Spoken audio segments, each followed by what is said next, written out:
All right, sorry for the delay, everyone, but good evening. Welcome to tonight's City Council study session for Monday, March 23rd. We have about 5 agenda items for tonight. Up first is our Director of Finance, Kevin Engels, here to discuss the February 2026 General Fund Financial Update. Good evening, Kevin. Evening, Mayor and Council. As you said, we'll be looking at the February 2026 General Fund Monthly Financial Report. We'll start out looking at revenues.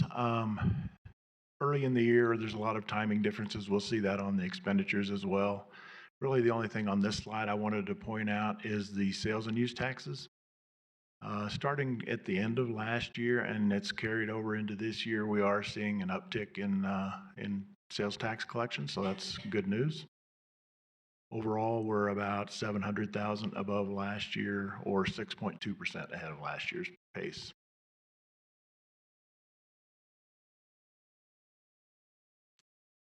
Expenditures, again, most of these variances are timing differences. You see the IT there, that's they pay some of their contracts early in the year. So there's always going to be a little bit of timing variance there, depending on what month they get paid in. Overall, we're about $340,000 below last year's pace, and that's about 2.6%. Here's your expenditures by category. Again, personnel, that's a timing issue. There was 3 pay periods in January of this year. Capital, that is not necessarily a timing difference. We reduced one of our internal billing charges after reviewing how that fund was working. So that's a slight reduction from prior years. Overall, we're at running a slight deficit of about $750,000. That compares to $1,750,000 last year.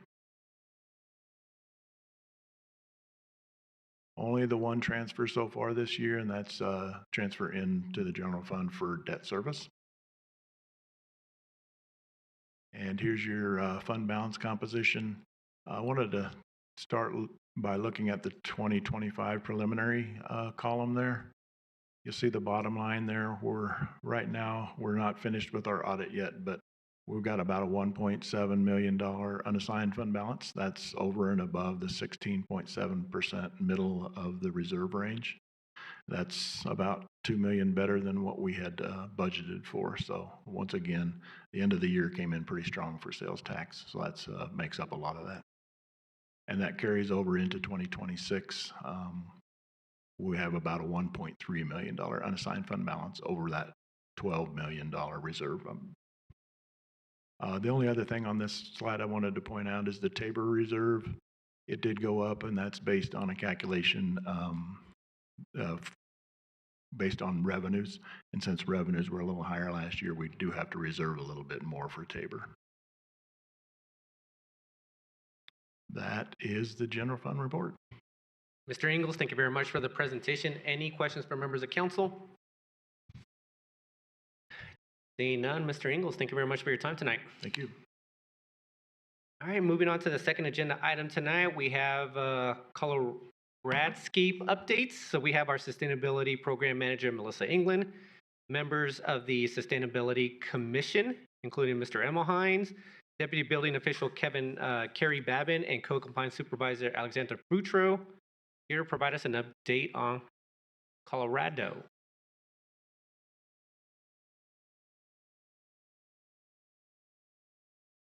I think we have enough seats up here, do we not? Yeah, we do. Perfect. Good evening, Rick. Let's make sure to turn on that mic when you are ready.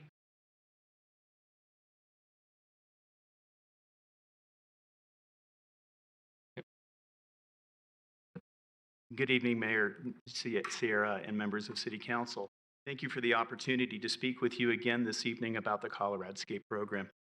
We are here to update you on our plan, address concerns you have stated in the past, as well as ask for your assistance to move the program forward. As you may recall, a subcommittee of the Sustainability Commission was established early in 2025 with the purpose of developing a one-year pilot program to assist residents interested in converting a portion of their lawns from a non-native grasses to native pollinator-friendly environments. Members of that subcommittee include myself, Elizabeth Shaw, Hillary Cairwan, and Bruce Raymond, who are going to be presenters tonight, as well as community members Tracy Savina, who's sitting behind us, as well as Dana Liebert. Following the numerous meetings, we first presented our plan to Council study session on October 6, 2025, where we laid out our intention for the program. Questions were brought up by Council then, as well as later, and which we'll be addressing during our presentation. To review, what is the ColoRAD certification program? ColoRADscape is a citizen-led program where property owners and renters of single and double family homes get assistance and direction toward converting all or a portion of their existing yards into native plants and ecologically restorative landscape. We feel that as we experience changes in our climate, citizens of Englewood are looking for ways to adapt to these changes. Nothing shows this more clearly or urgently than the unprecedented warm winter that we have recently experienced. With the potential of watering restrictions as well as the cost of maintaining existing non-native grass lawns looming, citizens of Englewood need an alternative that will address these issues. Our hope is that with your blessing and support, that we may move forward with our pilot program.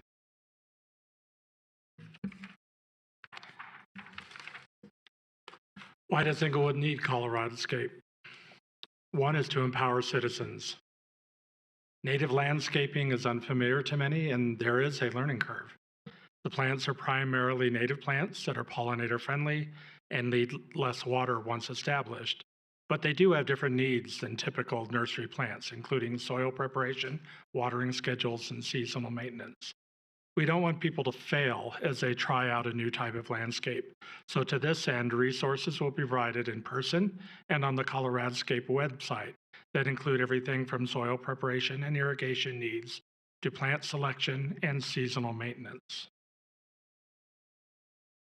We also want to identify and differentiate intentional efforts to cultivate native landscapes. Englewood homeowners have different motives for changing to native landscaping. Might be efficient watering, saving money over the long run, a commitment to supporting bees and other pollinators, including butterflies and birds. In the early stages, the gardens can look weedy and barren. Using ColoRADscape signage and communication and cooperation with code enforcement can assist the homeowner to be successful past the unsightly stage. Third is property values. We're all aware of the impact of increased heat and less snow on landscapes. Water costs more and water restrictions may become a more frequent reality. The response is often rock yards or simply to stop watering altogether, resulting in barren dirt and weedscapes. This program offers an alternative, live growth, vibrant colors, healthy ecoscape that makes a neighborhood more attractive, helping to protect property values and curb appeal. And finally, it's community. Many choose to be part of the solution by caring for the environment, improving urban pollinator habitat, and conserving water. ColoRADscape encourages community pride and unity by involvement in a beautification project that can make an impactful change.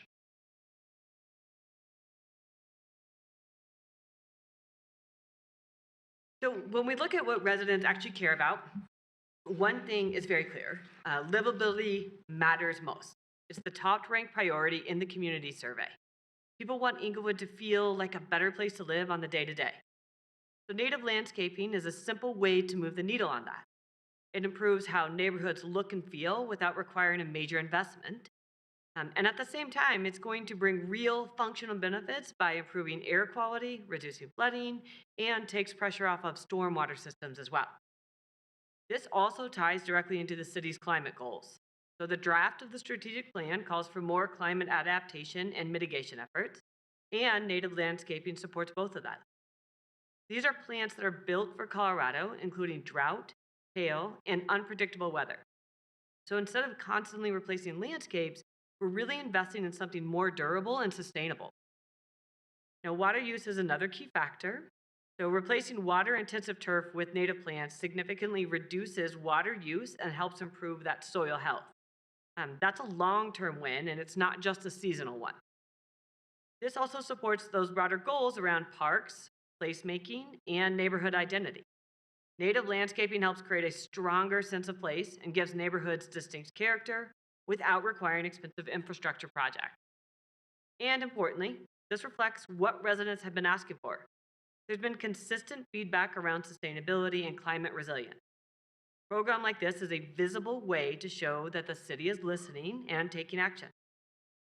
So from a cost perspective, this is a high-impact, low-cost opportunity. It allows residents to be part of the solution while helping the city meet its goals without requiring major new funding or staffing. So, how does the ColoRADscape program work? Residents start by submitting an online application. This includes their current landscape, a proposed design, plant list, and a maintenance plan, along with agreement to the program guidelines. The goal is to make sure each project starts with a clear and realistic plan. Applications are then going to be reviewed by the ColoRADscape subcommittee. The group will meet regularly to evaluate submissions, answer questions, and then work through any adjustments with applicants.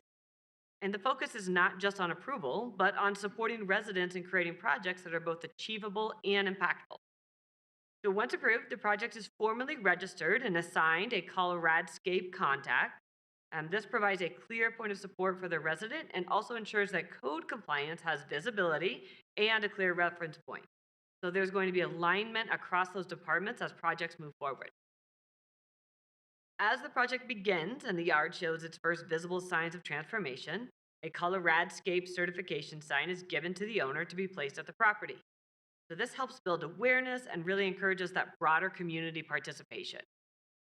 Now, throughout the process, there are periodic check-ins to support that progress and then keep projects on track.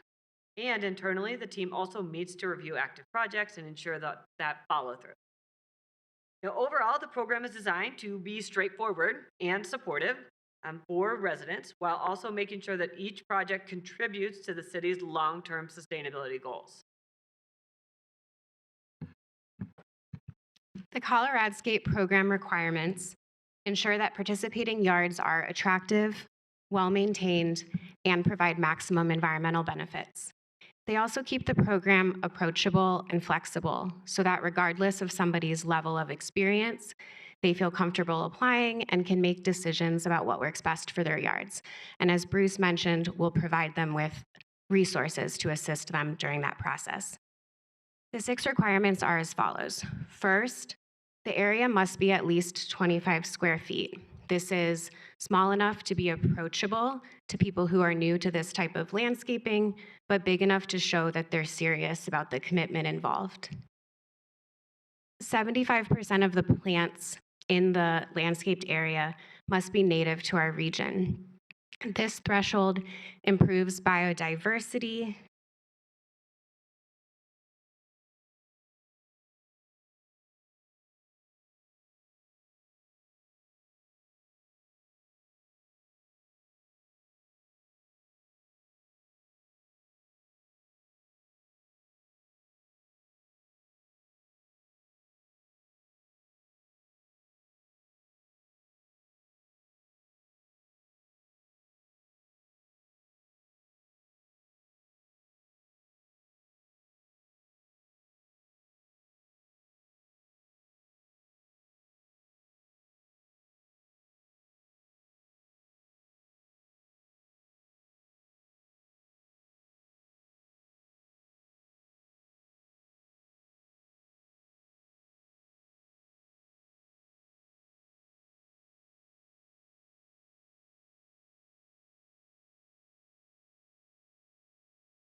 weeds in the complaint are outside of the ColoRADscape planting area, code compliance will address it directly with the homeowner, the same way they currently do.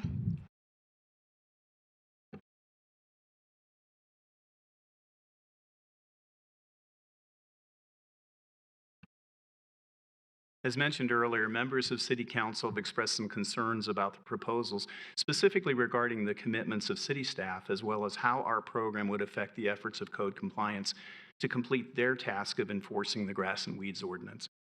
Regarding city workload commitment, following the October study session, members of our subcommittee reached out to city staff, specifically those in the communications department, to assess what the impact would be on them were they to request assistance to develop our website, introduce videos, signage, as well as helping to coordinate and execute a marketing plan for the pilot program. The communications department concluded that the full program, including marketing efforts for 1 year, would require from 88 to 112 hours of city time. Toward the end of last year, the communications department began some preliminary designs on our proposed yard signs and logos, as well as determining the costs of purchasing these signs ahead of program approval, as there was a hope of having funding available from the 2025 budget. As Council did not approve the subcommittee moving forward, these funds were not available for use. However, here you see the preliminary designs of the logo as well as the yard sign. You'll notice that we've incorporated a number of native plants in the design, as well as QR codes. A space will be provided for the final sign design to have a registered number also, which I'll talk about in a second. To address code compliance concerns, a meeting took place between myself, Sustainability Director Mel Englund, Deputy Building Official Kerry Babin, and Code Compliance Supervisor Alexander Futro. Primary among these concerns were regarding recognizing and tracking properties involved in the ColoRADscape program. Questions regarding the possibility that signage could be switched from one property to another were brought up. This was a very legitimate concern. I assured that each property involved in the program would have a specific number assigned to it, which would be clearly visible on the sign and correspond to a database where details regarding area committed to the program would be clearly noted, as well as progress being made toward the lawn conversion. I assured that members of the subcommittee would be contacted regarding that property if there were any questions. Also addressed was the concern that installations on corners lots might grow above sight lines of oncoming traffic and would be in violation of city sightline ordinances. I assured that this information would be included in the program requirements and monitored by the subcommittee member assigned to the property. Mr. Babin is also here to address questions that you may have for him at the end of the presentation. So, what does ColoRADscape need from Council? Well, we come to you tonight with 4 main requests. First, that you approve the Sustainability Subcommittee to run a 1-year pilot ColoRADscape program to assess its viability and an ongoing offering to Englewood residents. Our subcommittee is anxious to begin next steps to make the year-long planning a reality for Englewood. Second, that approval allows us to engage with city staff, primarily the communications department, to develop all aspects above mentioned, including a planned kickoff event. Third, we are requesting $2,000 in startup funding to purchase 50 signs, fund the kickoff event, as well as at least 1 additional educational event during the pilot year. As applicants will be paying a $25 fee, this fund would be replenished by the new enrollees. And rather than tapping general funds for the money, our hope is that we might be able to reach out to a variety of city departments interested in engaging with us and where their city mandate would be in alignment with our goals and meet their own department goals. Examples of this would include City Water and Sewer Department, Parks and Recreation, Communication, as well as Community Development. Early discussions with Parks shows an interest in co-sponsoring an educational event where citizens and staff could learn from experts on how to raise and maintain native plants. As recently passed Parks Improvement Bond specifies, a percentage of park renovation will include native plant establishment that Parks employees will be responsible for. In the event that this program does not continue past the pilot period, any remaining funds would be returned to their various departments. Finally, we ask that Council make a determination of the support in a timeline that would allow the subcommittee to launch the program no later than May 1st of this year. That implies a tacit approval tonight so that we can get started immediately. This year, citizens will be facing greater challenges with maintaining their yards than they've ever had before. Our program gives them a path toward a smarter, ecologically friendly, and economically viable solution. We're ready to answer any questions that the council might have regarding our plan, and thank you for your time. Thank you very much to members of the committee for coming and speaking tonight. Any questions for members of council? Go ahead, Member Russell. Thank you. Thank you for the presentation. And I just really have a technical question. One of my slides was missing, and the very last slide deck that you made only had 3 points on it, not 4. So was that updated after we got the packet? Yes, ma'am, it was, and I apologize that we didn't have that in there. Discussions post that period implied that we wanted to add the 4th point of urgency to it, and so that's why it was presented tonight. I apologize it wasn't within your original packet. Okay, thank you very much. I guess I have a couple of questions, and just thank you very much for the thoughtfulness and the process and just the entire program overall. My first question is, for any citizens that are not aware of what native plants would be, do we provide any kind of guidelines? Does the city of Englewood or does the state provide guidelines on what are considered native plants? Okay. Yeah, so I can jump in there. So the short answer is yes. So as far as preliminary website designs, it's probably the best resource that we're looking at, where we are going to give residents access to a list of those plants that are native to Colorado, but are also not on the noxious or invasive list as well. These can already be sourced from other sources such as wild ones and some additional CSU, some other places. Does that answer your question? Look, I'd like to add also to that. Initially, because I know that the discussion of links outside of the city on a city site is kind of in flux right now, we're prepared to present a definitive list available on the website so people do not need to go off the website to find that also. Thank you very much for that. Second question is, how will this program work with other partners that we currently have, such as what's the resource? What was the name of the resource? Resource Central. Yeah, there we go. Resource Central. We're hoping to make this a triangle of programs that actually benefit each other. Resource Central offers 2 right now. One is the Garden in the Box program, right. The other is the turf replacement program. And both of those fit so neatly into what we're doing. We're hoping that we can kind of use those as resources for people also, as well as what we're going to be able to provide. Perfect. Thank you so much. Member Pring, I think your light's on. Yes, it is. Go ahead. Thank you, Mayor. Thank you for coming back and talking to us further and putting so much more substance to the conversation. I think it definitely helped me get my head around what you're attempting to stand up. I do have a couple of questions and then maybe a few suggestions if we were to proceed. First off, it stated in, I think, maybe the council memo, not necessarily the slides, that the database would be open to anyone in the city. I'm not sure I love that idea. I think I can see maybe the initial idea behind that, but I also, just privacy and talk to me a little bit more about that and what the thought process is. Thank you very much. Yes.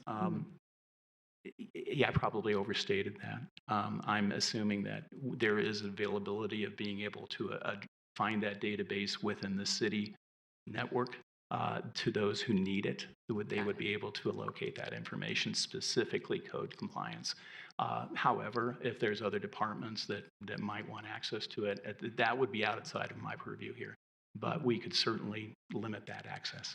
Yeah, I think that makes sense. I also think that, you know, if we do stand up the pilot and we're seeing that it's getting traction, and perhaps you have people approach the subcommittee that want to talk to other residents that have done this in their lawns and just get some, you know, firsthand knowledge. then that could be a different kind of process to access, contact information if someone was willing to. So thank you for that clarification. I think also another area for thought for me would be to come up with a firm number for the pilot program. So I saw somewhere between 25 and 50, and that's a pretty big range. It's like doubling the lower number. I think that you should just come up with a number and see if we meet that threshold and have that be a sensible number for standing up a pilot program within the city, so that we're just not then engaging later in conversations as to, well, was it enough? It was within the range. Let's get clarity on that. I appreciate that question also, Member Prang. It's difficult to nail that down because it's such a nebulous thing right now. I think that if we had 25 people jump up and want to do this, we would be head over heels thrilled. Yeah. 50 is a number I think we were working off of, so that we thought we could have 50 signs available we could address to those people. So if you want to use a number, I would use 25 as that fixed number first. Okay. And then I guess my next question or actual question would be around, so it sounds like, you're setting up a structure of subcommittee members, kind of do the expertise piece of it and get assigned to each yard that applies. Do subcommittee members have like some level of certification or something around native plants that like in not to belittle the efforts or the knowledge that you might have, as an individual, but were a resident to come to me and say, hey, we've got a bunch of people, what are their qualifications to be the experts in qualifying a yard as such? I'm going to let somebody else grab this one. Jump in. Sure, I'll jump in. So I think that it starts with the way that we've designed the application process. Because what the expectation is that they're using plants from that native plant list, and we're helping them, giving them guidance on how to design this lawn and this area, I want to say area. So it's all going to start there as far as the resources that are accessible and making sure the resident themselves has the knowledge and the learning ability. With that being said, we do plan on incorporating additional workshops and resources after we have seen the traction coming from this pilot program. So in the long term, that would be something that would be great that we would like to add to it. I think coming out of the gates with a pilot program, we really want to stand this up and make it successful without adding too much onto it. But the bottom line is that our goal is to make sure that the residents have the resources, education that they need in order to design something that is going to work for them, that is also maintainable and viable in the long run. Anybody else want to add to it? So my way of answering that question to someone would be that our subcommittee relies heavily on the resources that are provided by the experts to guide kind of the, helping you be a thought partner, if you will, as far as structuring the plan of what the yard looks like and what plants are being used, to the point that you made earlier, like plants that are blooming at different times, etc. Okay, that is helpful. I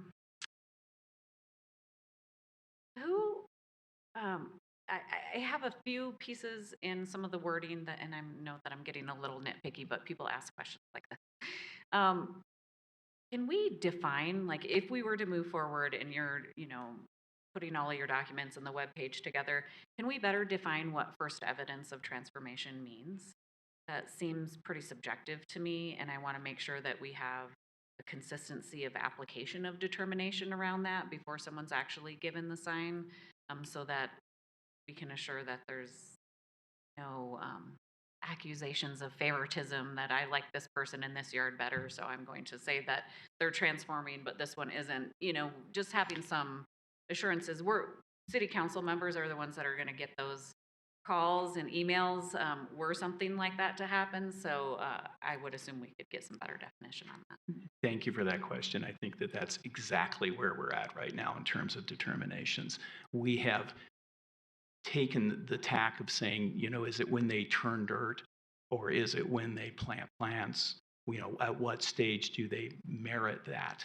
And our goal was to be able to get it to the point where there wasn't visible intention on their part of actually making a change. Somebody can dig up their yard and not have any intention of doing that. However, once those plants are set in and once they've received a communication back and forth from our subcommittee, then we feel that they have crossed that threshold and that is the time. And we're actually planning on being those celebratory events where we come over and we actually be right there, take pictures of people planting the sign in the whole bed. But I believe that pivot point has to do with the plants being put into the ground. Okay, that's very helpful. And then I guess my last thought tonight is, in my mind, the ideal is that this program becomes self-sustaining, and that the goal is not that we are looking to add staff. I'm not sure that we are feeling in a position right now, budgetarily, to have that at the forefront of consideration. I do think that if the pilot really takes off and there can be justification, that's a conversation to explore. But my first preference would be that it's built in such a way that it does become self.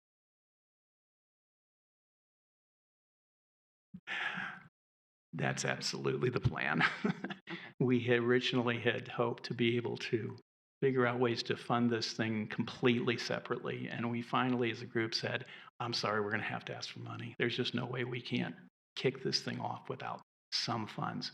And that's why we were fairly specific about what we wanted to use those funds toward, as well as the idea, and whether it flies or not, of being able to find budget money within departments that would be allocated or partially allocated toward this process allows us not to request funds from the general fund. And we know where the city's at with regard to things. So we are working very hard to make sure. As a matter of fact, I'll be honest, the signage is more expensive than the $25 fee right now.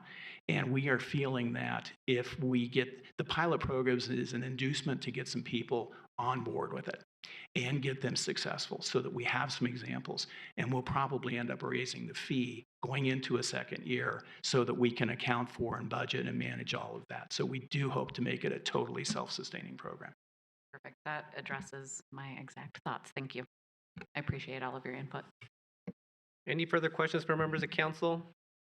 Actually, to Member Prang's point about first evidence of transformation, since your signage is going to become the brand of whether or not the program is successful or not, I would look at what we're defining as success as, of that yard of this program, as the first evidence of transformation. So I would just keep that in mind when we are laying the requirements or laying the definition for what that may be. So, Member Bethel, I think you have a question as well. Yeah, question and comments, I guess. First of all, thank you so much for putting this together, for coming up and presenting. I would recommend that your presentation actually expands its scope of benefits to our community. I think that some of the things that you're putting in place here do more than just save water for us. When we are thoughtful about xeriscaping and replacing just rock yards, it also reduces our energy consumption. One of the things that grass lawns do is that they act as a heat sink. They hold all that water and it can reduce the need for air conditioning at home. So by having native plants serve that purpose, frequently they have deeper root systems and can hold more water, thus cooling our homes more efficiently. So that's one great benefit. I'd also say that adding visual interest that these ColoRADscapes give us can help with our traffic safety goals and help slow cars. Another great benefit. I am in full support of this program. I think you've done a fantastic job putting this together. Member Prang's questions are spot on of having a goal of participants and having a direct, say, 25 or like you said, you purchased 50 signs. With your current organization strategy, I think that you'll probably cap out at like 25 or 30 before you're going to start to feel overwhelmed. And I think that's an effective goal. Let me just respond to the last part particularly. While this is an ongoing sort of process, we're hoping that the yards that become the first in and have that certification also become examples and become a sharing opportunity within the entire group to be able to, help educate, as Member Prang was referring to, other people on how to do it. So it's kind of a contagious program. That's really our goal with this thing. We're hoping that the sort of maintaining and the monitoring and the upfront is going to be sort of tailed off once they get those plants established. And that if we have more events where people can come and learn more about them, that will be the opportunity to kind of keep that process going for those people. Not that we have to handhold them much further. Our job is at the front end, and we're hoping to have a flow that's going to be able to handle it. The worst case example is you have nobody do it, and the worst case example from that is that you have 100 people want to do it all at once. So we do have that to address with. Thank you. All right. Any concerns for members of council regarding this program, or are we a go for this pilot program? All right. All right. I think we're good. I don't see any concerns regarding this pilot program. There's no need for us to take this to council just because of the dollar amount and that type of thing. So consider this the formal approval of moving forward with the pilot. Ms. Shaw, Ms. Kerwin, Mr. Emmelhainz, and Mr. Raymond, thank you very much for your time tonight. Thank you very much to all members of the Sustainability Commission as well for this, and looking forward to seeing this take root and moving forward. So thank you very much for your time. Literally taking root. Thank you very much. There we go. Thank Mayor. you. All right. Thank you so much. All right, everyone. We have a scheduled break here before we move on to the next agenda item, which is the strategic plan. So if we could meet back here at about 7:05, we will commence the rest of the meeting. Thank you.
All right, members of the public, we are now back. We're going to move on to agenda item 4, but members of council, I'm going to just bring this to your attention. Well, first, okay, so the next item is the City of Englewood proposed strategic plan. We have Deputy City Manager Tim Dodd here requesting that council provide final review, feedback, and suggested edits to the proposed strategic plan. But really, council, I wanted to bring this, just kind of get your feeling on this item. I had asked Sean and Tim to potentially table this item until after the voting for the District 1 council seat. Since we're only a couple weeks away, kind of wonder whether or not it made sense for us to be making a decision on the strategic plan when a 7th member of our body is going to be seated just in 2 or 3 weeks. So that was my feeling. I'll bring it up to members of council whether or not you agree with tabling this item until about middle of April. And then coming back, Tim, I think you stated that there's really no urgency on this item, that you're perfectly fine with tabling this until August if that's what council deems. Yeah, that's correct, Mayor. And we did look with the city clerk's office at calendars, and so there is a space reserved if council does decide to table this on the April 20th study session, and then tentatively we would move. Right now, the consideration of approval is April 6th, and there's a slot we can move that to May 4th. Okay, perfect. So just members of council, any pushback on tabling this until after a 7th member is seated, or whether or not we want to have the discussion this evening? Go ahead, Member Ward. I don't necessarily have a problem with that, although it does seem a little strange to me that the 6 of us participated in an all-day retreat and a half-day retreat to develop this strategic plan. And now we're talking about holding on it for a 7th member of council to be elected. I don't know what substantive contribution that 7th person could do absent another all-day retreat. Yep, thank you, Member Ward. Any other members of council want to weigh in? Go ahead, Member Prang. I think I understand that concern. And I also feel like whoever gets seated in April is going to be kind of delving into and engaging in this work, moving us forward. And ideally, the strategic plan, I just would like it to be more fully owned by the entire body. And so I would hope that both of our candidates have actually been paying attention and listened to the conversations and are tracking what we've discussed to date to be able to have some meaningful input to it.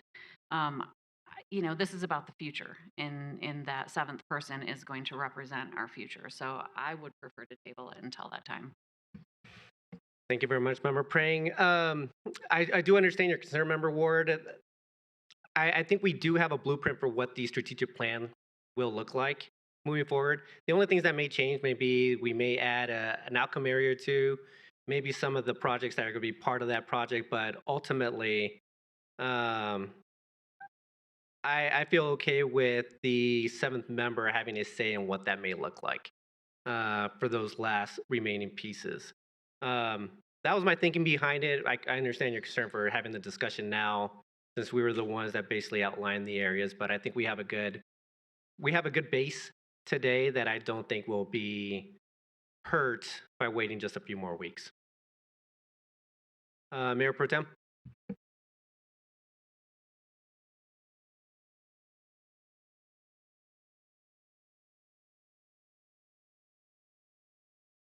Oh, there we go. Got it. I see the point. I think what the benefit of having a 7th council member would be where we might be divided. We could get a majority on things, and that to me is worth the wait, because it gives us a little more assurance that we're going to get through the process and actually have some answers on some of the more controversial items.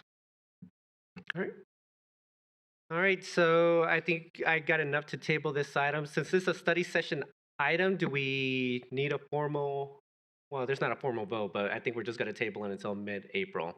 There's nothing else that we need to do on this item, correct, Tim or Sean? That's correct. All right, perfect. Well, Tim, thank you very much for your time on this. We are now moving on to agenda item 5. We have our planning manager, Bryan Isham, here to present with City Council the criteria and process for a conservation overlay district.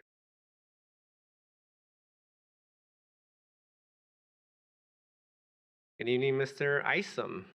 Mr. Sampson.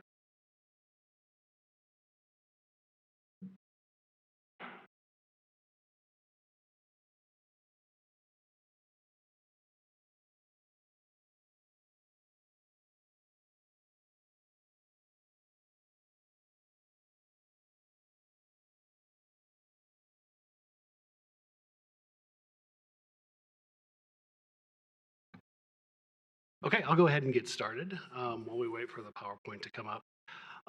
The purpose of the discussion this evening is we had originally come before City Council in January to talk about conservation overlay districts.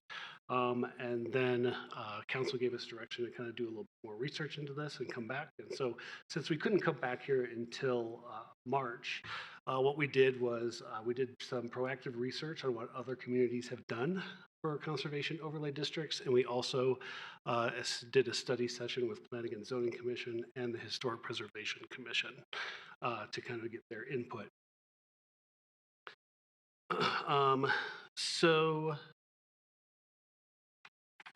Just a brief overview. The conservation overlay districts are different than a historic preservation district because they don't necessarily retain architectural significance throughout the properties. These can be torn down and redeveloped. More of a conservation overlay district is used development controls and design to kind of keep development in a certain area uniform to what is already existing. A lot of the conservation districts don't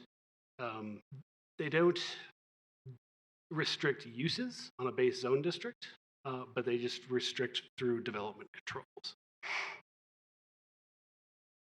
There we go. Okay, there we go. And so some of the areas that we looked at, which has kind of varied across the United States, we took at several municipalities in Colorado, but we also found some conservation overlays in North Carolina, Texas, Wisconsin, Nebraska, and so on. And looking at these regulations, we found that there were kind of 7 main themes that kind of were overarching across all these regulations that we looked at. And that was initiation, like who could initiate a conservation district overlay or submit an application. The participation, and that would be including the size of the district in terms of like minimum and maximum. Does it need to be a block size? Does it need to be a certain percentage of acreage? Development benchmarks, which included how much % of the land has been developed, and also support in terms of the potential conservation district and the number of individuals in that district that would need to be in support of passing a district ordinance. We also noticed regulation was a very common thing, really one of the crux of the things, and that is what a conservation district does and does not regulate. They most often regulate siting of structures, setbacks, height. They do not regulate demolitions for the most part, or any sort of restrictions on what a base zone district would allow. And then finally, authorization, how these municipalities come from submittal of an application to getting it adopted in their code. And then also, once this is done, who has the design review authority to determine if any development application is meeting the criteria established for the conservation overlay district.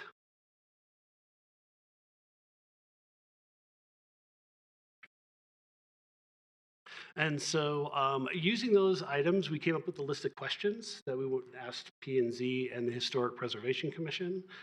We didn't want to guide the discussion. We just kind of wanted to throw these questions out there and get their thoughts and opinions on this.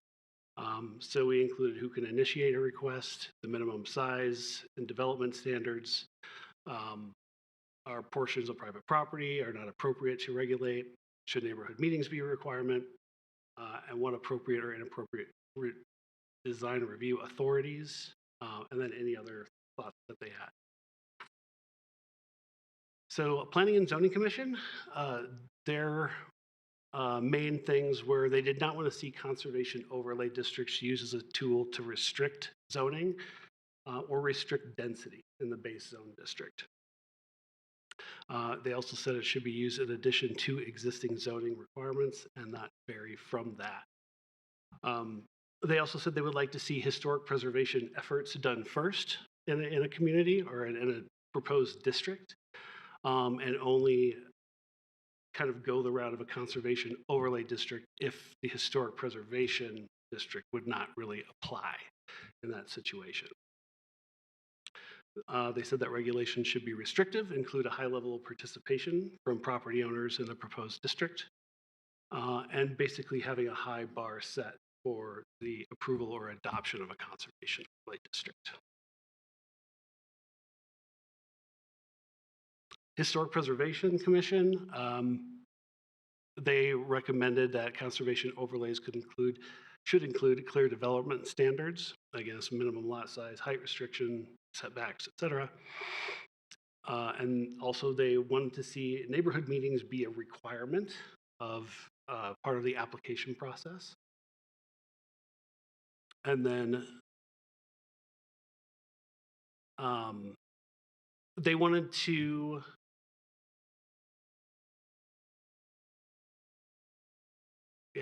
sorry, just stumbled in there. So they wanted to be included in, so if somebody were to submit a conservation overlay application, HPC had noted interest in being part of the review board as that goes through the public process. It should be similar to historic districts in that way and identifying proper designation process. And again, kind of what they mirrored what planning and zoning had said is that conservation overlays would be appropriate when a historic district is not.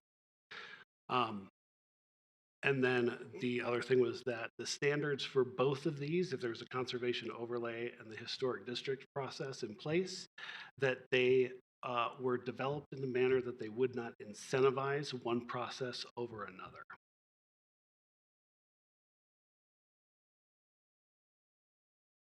And so in kind of the items that we identified across the conservation the municipalities that we looked at for these regulations. And for initiation, most jurisdictions only allowed property owners to initiate.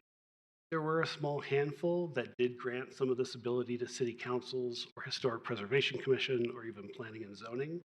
But those were definitely in the minority. The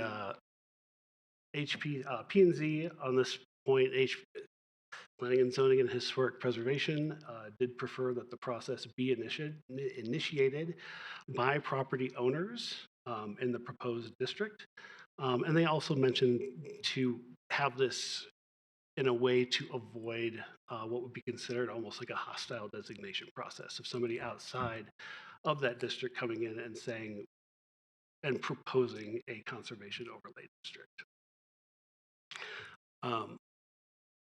And so for our current historic designation regulations, they allow for property owners to initiate that process. So size is critical, and a lot of these items that we're going to be talking about now really varied widely from jurisdiction to jurisdiction. With the size of a district, we know that having it too small a size could lead to kind of fragmented neighborhoods or fragmented districts. And having a requirement that is too large could lead to a process that just is not used.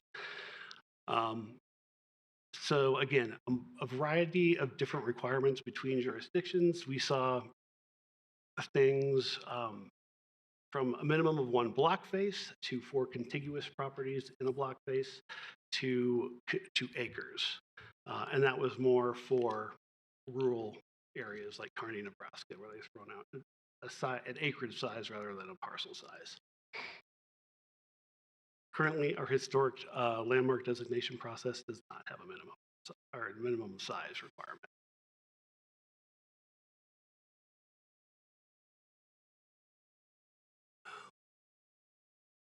So also, we saw a wide range of development benchmarks across these. And these were, most areas required about 65 to 75% of developed land within the proposed area be the basis for a designation. Since Englewood is built out, we're not really sure a percentage in this type of manner would be efficient and as a determining factor for a conservation district. And we did also see a variety of the requirement of the age of structures that were existing in the proposed designated area. And these ranged from 25 years to 50 years. Some of the municipalities that we looked at kind of used conservation overlay as in lieu of a historic district, where you saw the older property structures that needed to have been developed 40 to 50 years ago. Our current historic designation requirement is 50 years for a structure, 50 years or older. And so some of the younger structures that have maybe potentially unique architectural features would be more of a route for a conservation district than a historic district.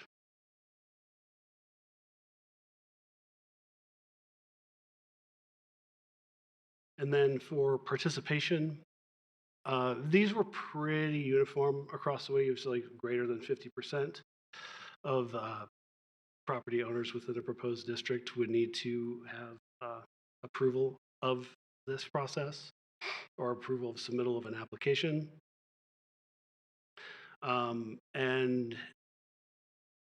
Currently, the historic designation process in Englewood requires 65% of a proposed district to be favorable and in participation. We did have a member of the Historic Preservation Commission note that there could be a process at the beginning and at the end to kind of gauge interest and potential participation at the beginning of the conservation overlay process, and then maybe one towards the end to see if there has been any increase or decrease in favorability.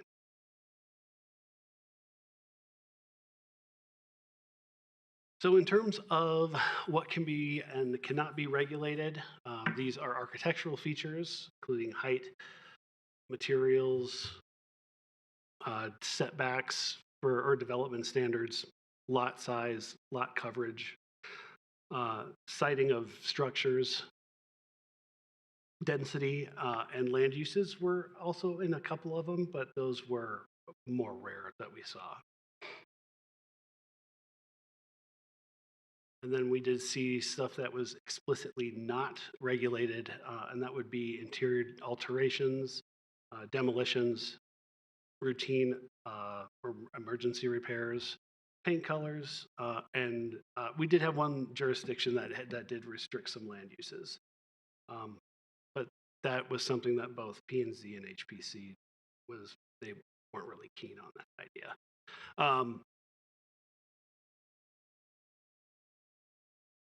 So historic district designation,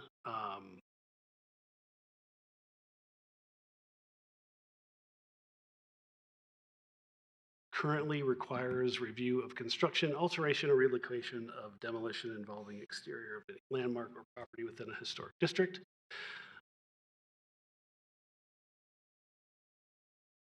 And then finally, for the authorization aspects of this, what staff would recommend would be to have a process because a change. So putting into place a conservation overlay process or district would be both a change to the Title 16 text and a map amendment. So if we were to move forward with this, staff would recommend that these reviews are done concurrently. And then also we would recommend inclusion of a specific process in Title 16, which would establish noticing requirements, if whatever neighborhood meetings would be allowed or required, and then what an appeal process would be like. HPC did bring up interest in being included in the review process for the designation of a conservation district. And currently, the historic landmark designation or district process requires public hearing from the Historic Preservation Commission, and then it would be a recommendation to City Council, who would have a public hearing and have a final determination on the historic district. For the Design Review Authority, the vast majority of the communities that we looked at relegated this type of review to staff level. And this would be to make sure, like if a conservation district is adopted, when you have a development application come in, who's going to review that to make sure it's meeting all the standards that were established for the conservation overlay. HPC currently does a review for if you have a landmark designated property, they would review any development application to make sure that it was appropriate for the historic nature of the property, and they would issue a certificate of appropriateness before any building permits would be approved. And they had also indicated that they would like to be a part of this process as well if it were to put into place.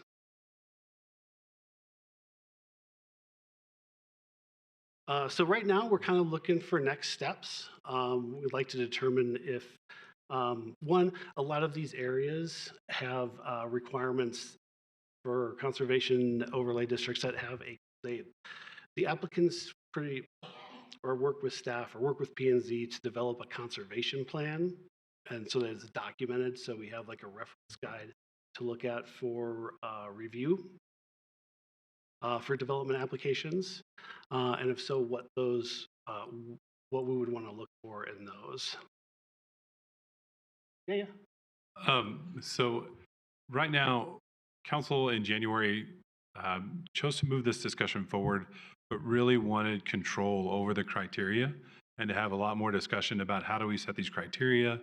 We want to make sure we set the right criteria. We don't want our neighborhoods to be in turmoil over processes like this. So we scheduled this meeting tonight, and in the interim, we went to the Planning and Zoning Commission and City and Historic Preservation Commission, asking them what kind of input could they give council from their perspectives. They both have very broad ranges of perspectives within their groups, and so that's kind of where we brought in their thoughts on these topics.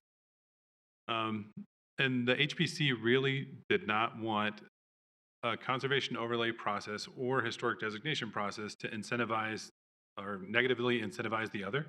So that's why you're seeing all of our references back to the historic designation process, because they didn't want standards to be set so low for one and so high for another that one of them is never used and that everything goes through one section. So this next step slide, what we're talking about tonight is really looking at those criteria.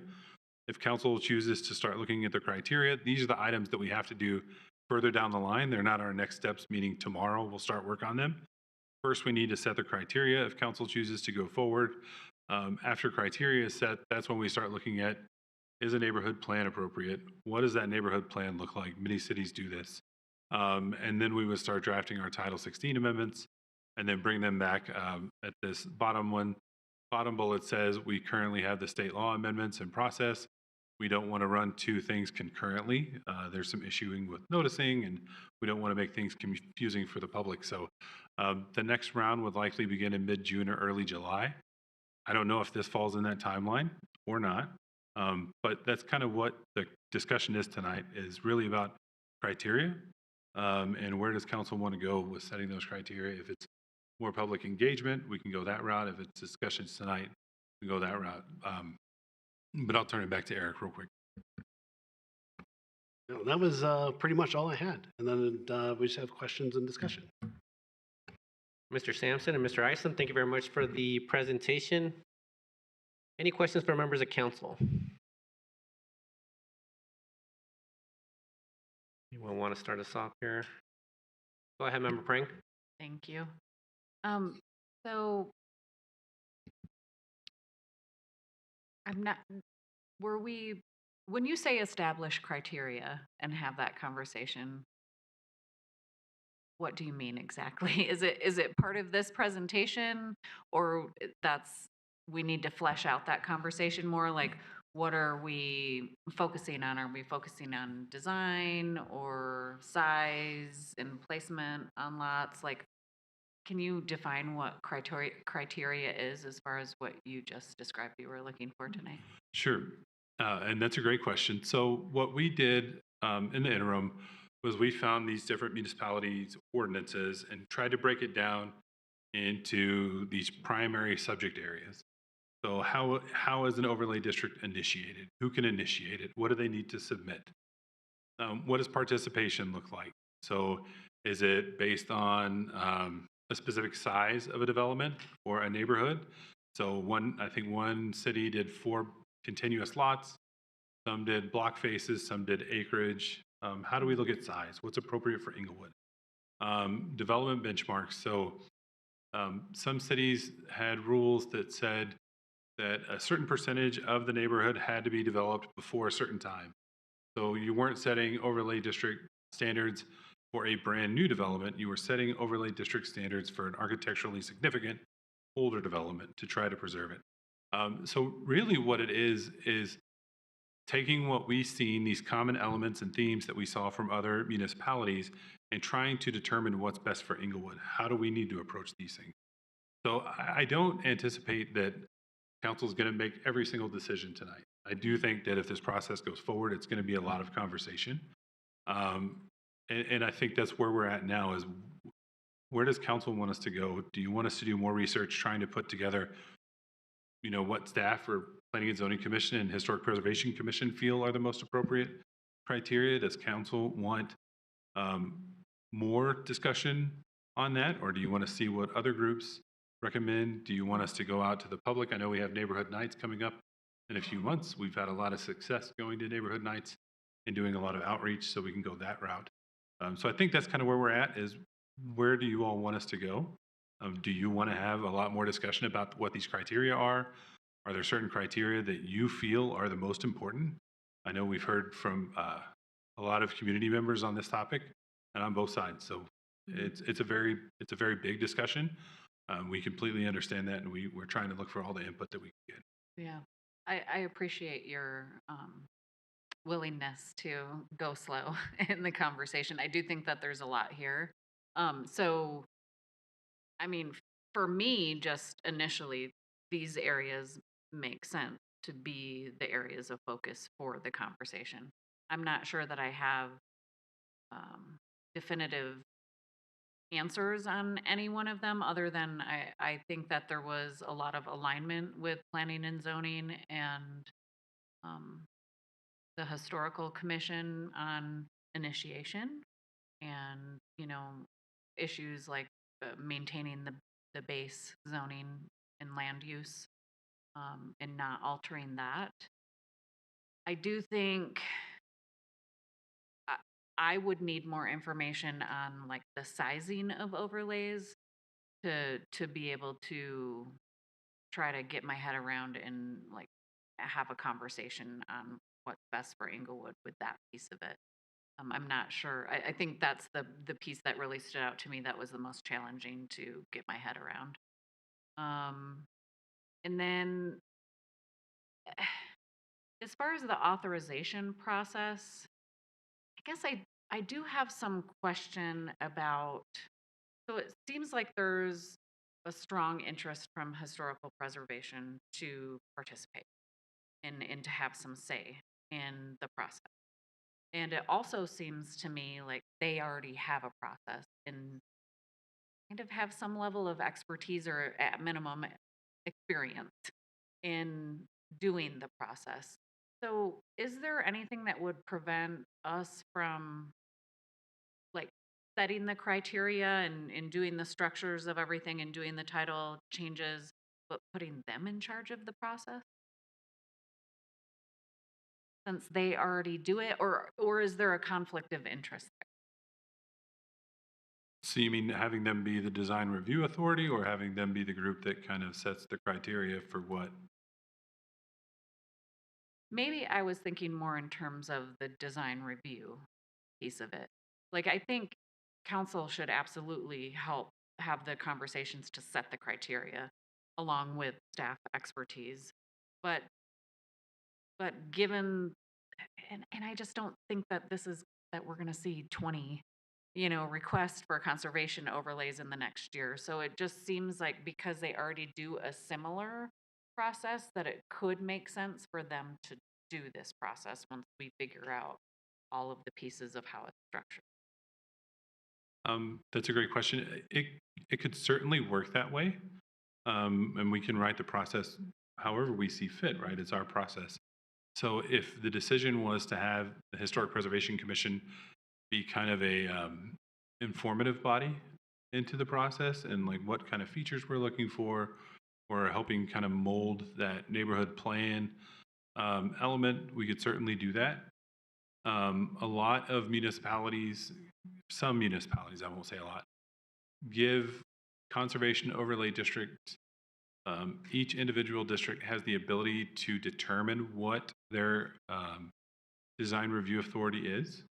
So some give flexibility in saying that, we feel okay that city staff is going to be our review authority, or we don't feel okay with that. We would rather have a third party, whether it's a different appointed commission or a third party review. Sometimes it's made up of members of the neighborhood. It varies. It really does. But I do think that we could certainly look at a process that would include the Historic Preservation Commission as part of trying to create those details, those nuts and bolts of each different overlay district if we move forward, and using them as a tool for ourselves and for our neighborhoods. I'm just thinking to efficiencies and, there being some level of experience with doing the process. But I also like then there be, I don't want to have like multiple layers. And I think that P&Z and Historic Preservation both spoke to that. But can we utilize a structure that's already in place and create an efficiency within that with the safeguards of us setting the criteria? And then, maybe having planning and zoning be that kind of second layer of, so like historical preservation does the review of the design and they do that piece of it. And then maybe there's the public hearing with P&Z before it finally comes to us. I'm just kind of thinking in terms of that I'm just thinking or speaking as I think after having looked at the presentations. I think it's just something to be explored a little bit deeper to see if that's possible.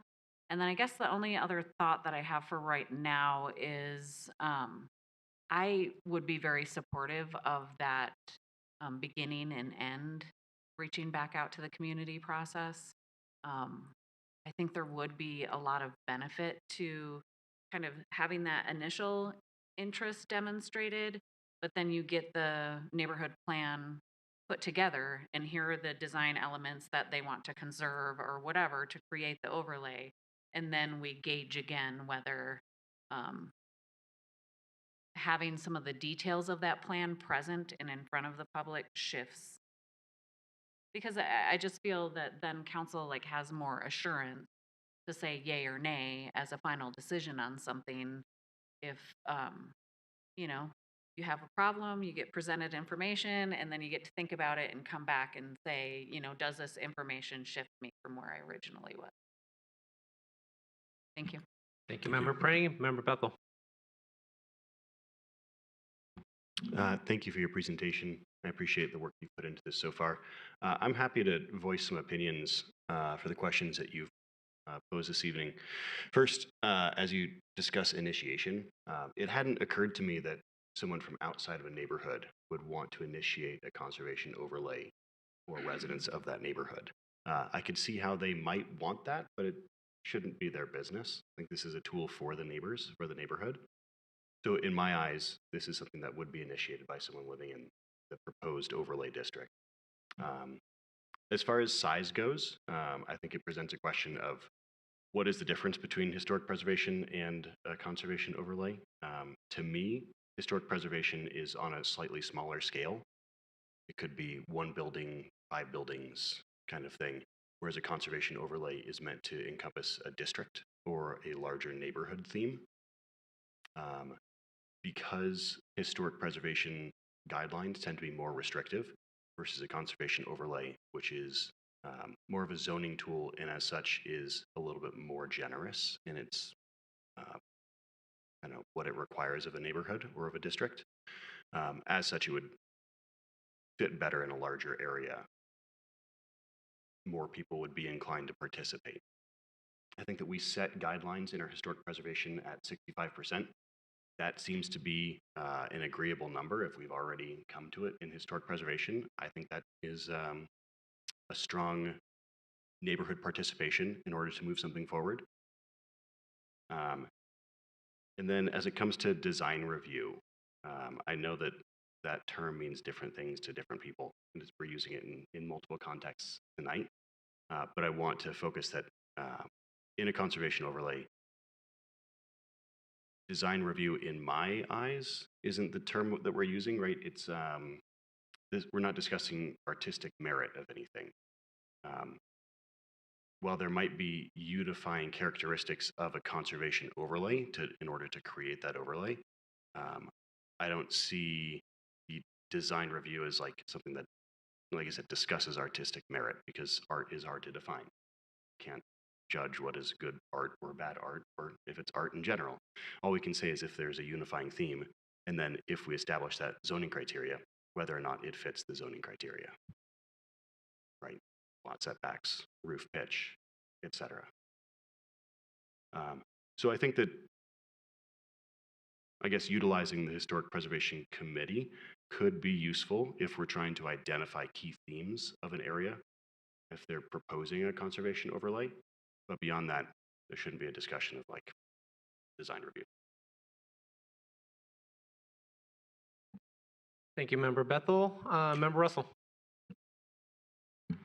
Thank you for the presentation. And is there any danger of the city becoming liable for takings if conservation overlays were established?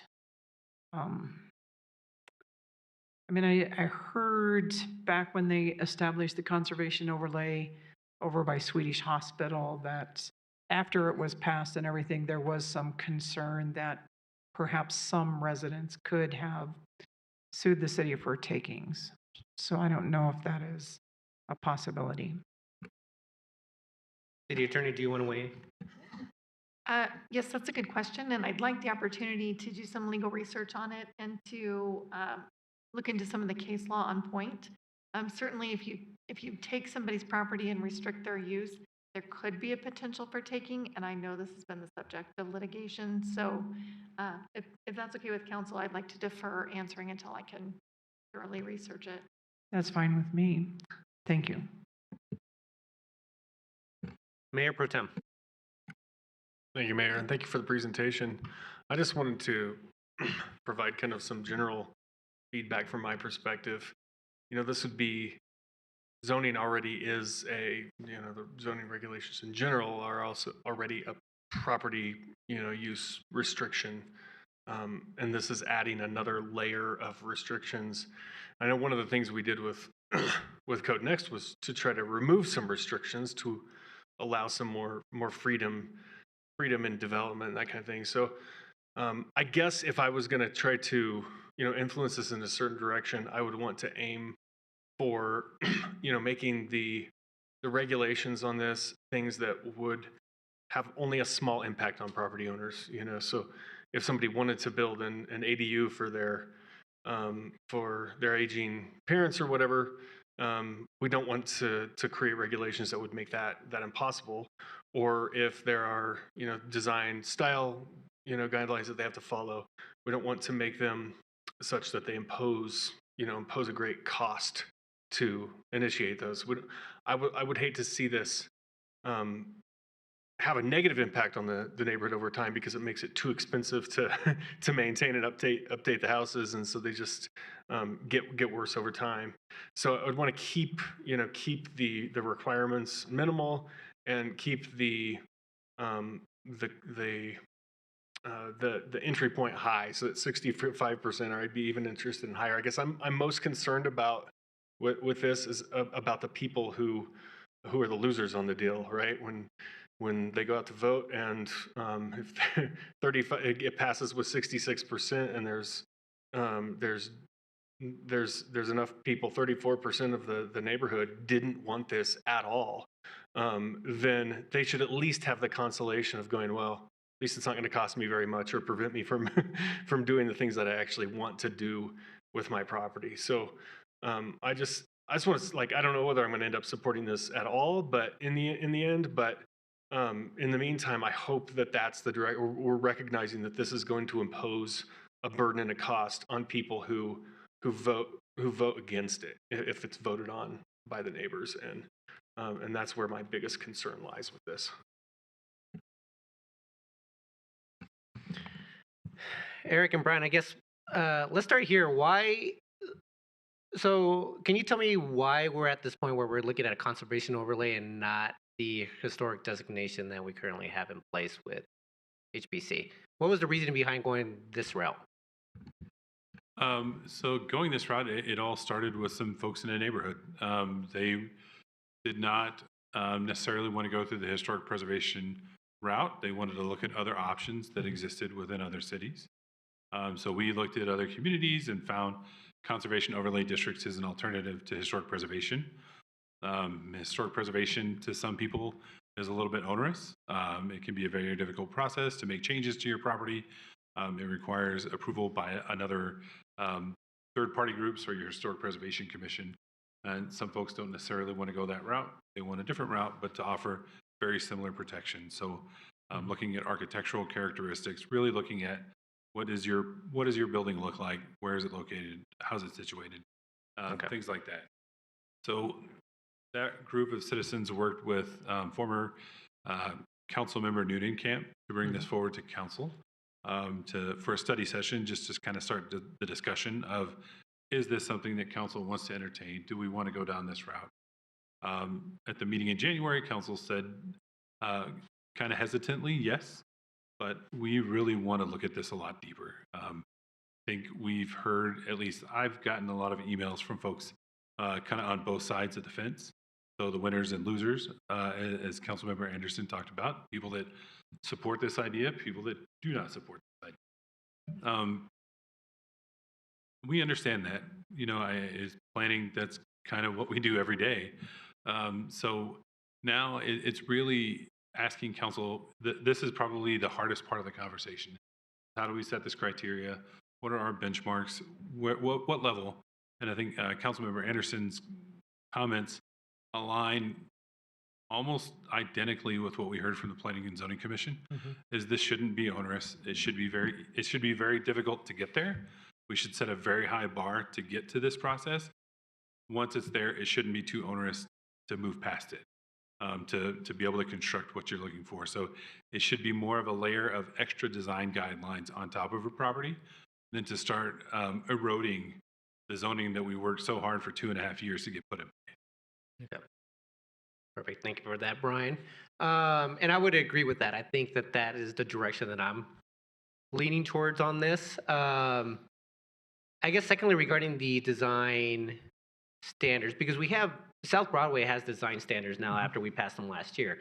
How would that differ from, if we had this process in place for a conservation overlay, does it differ much from the design standards that we put in place for South Broadway?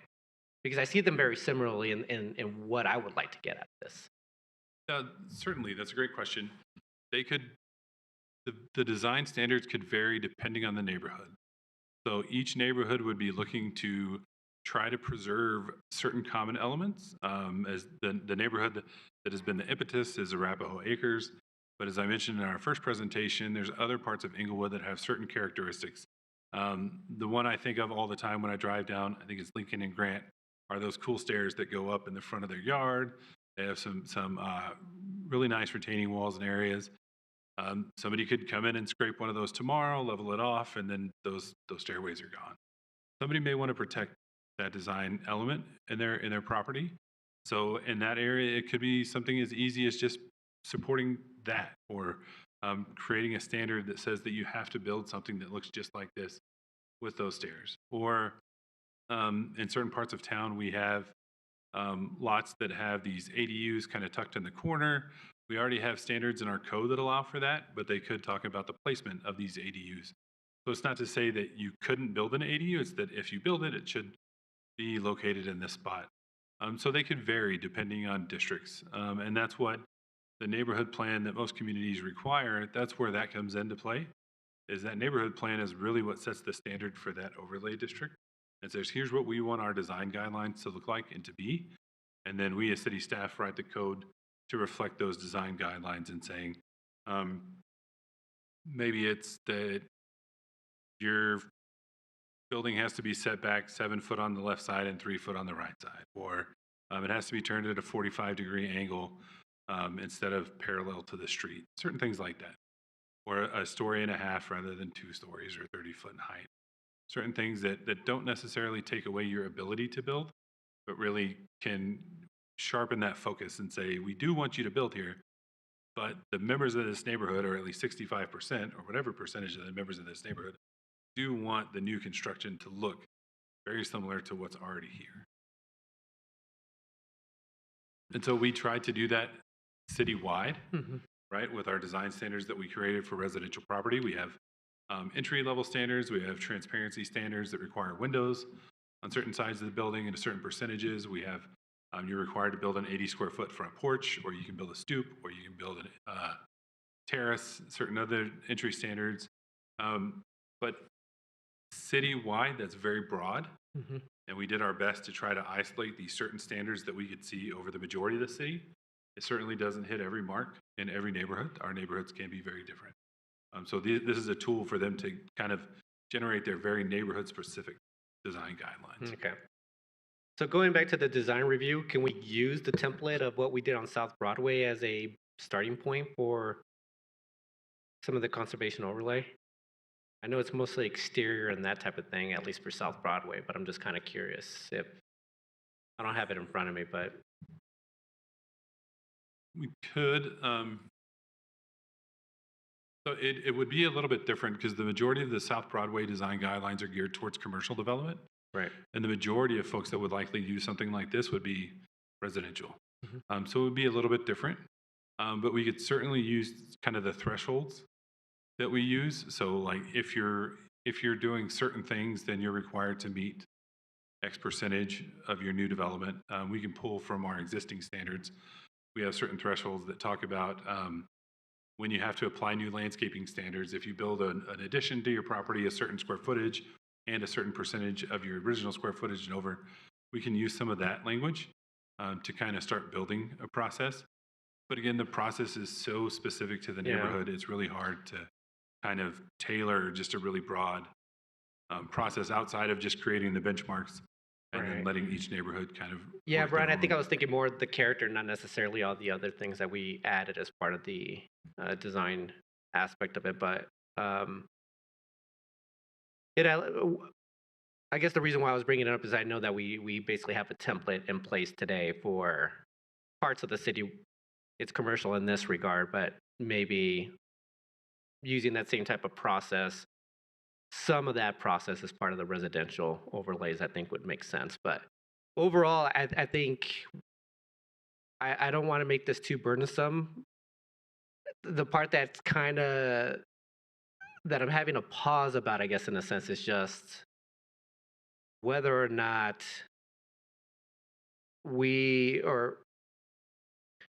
it's kind of to the comment that Member Bethel stated, whether, we can't say whether it's good art or bad art or art at all. I guess my concern is just the fact that many neighborhoods are going to be asking for overlays when wasn't necessarily the intent. That's the one pause I have on this, but I'm not sure how exactly to define whether or not you should be able to apply for an overlay. But go ahead, Brian. Certainly, and that's a great thing to bring up. So when we talk about design review authority, we're not talking about designing projects at the table or at the dais. It's more of, your new structure has to have 4 columns on your porch. Does it have 4 columns on the porch? It's not saying, well, those aren't Baroque style columns, so I'm not going to count those. Or, that's not what this is intended to be, is that staff or whoever we choose to be the design review authority is out there designing at the dais or making these decisions on the fly. It's really to set the standards clear enough that whether it's myself or Eric or anybody in this room could say, oh yeah, it has a 38 square foot front porch at minimum. That's pretty easy. Or it can only be a story and a half. That's very easy to understand, and it's very easy to apply across the board. It's not to say that we're going to go out there and start looking at these projects and saying, that really doesn't meet the mark as far as what I would consider mid-century modern, so that's not going to count.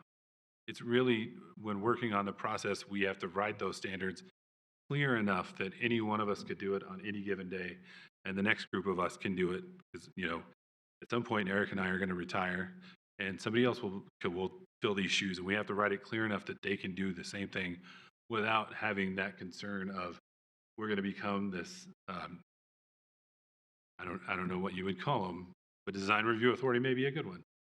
Is somebody that's telling them, no, this doesn't meet our standard because it's not this very specific regulation. So I think a lot of it is just writing the standards clear enough that they can be applied fairly and not subjectively.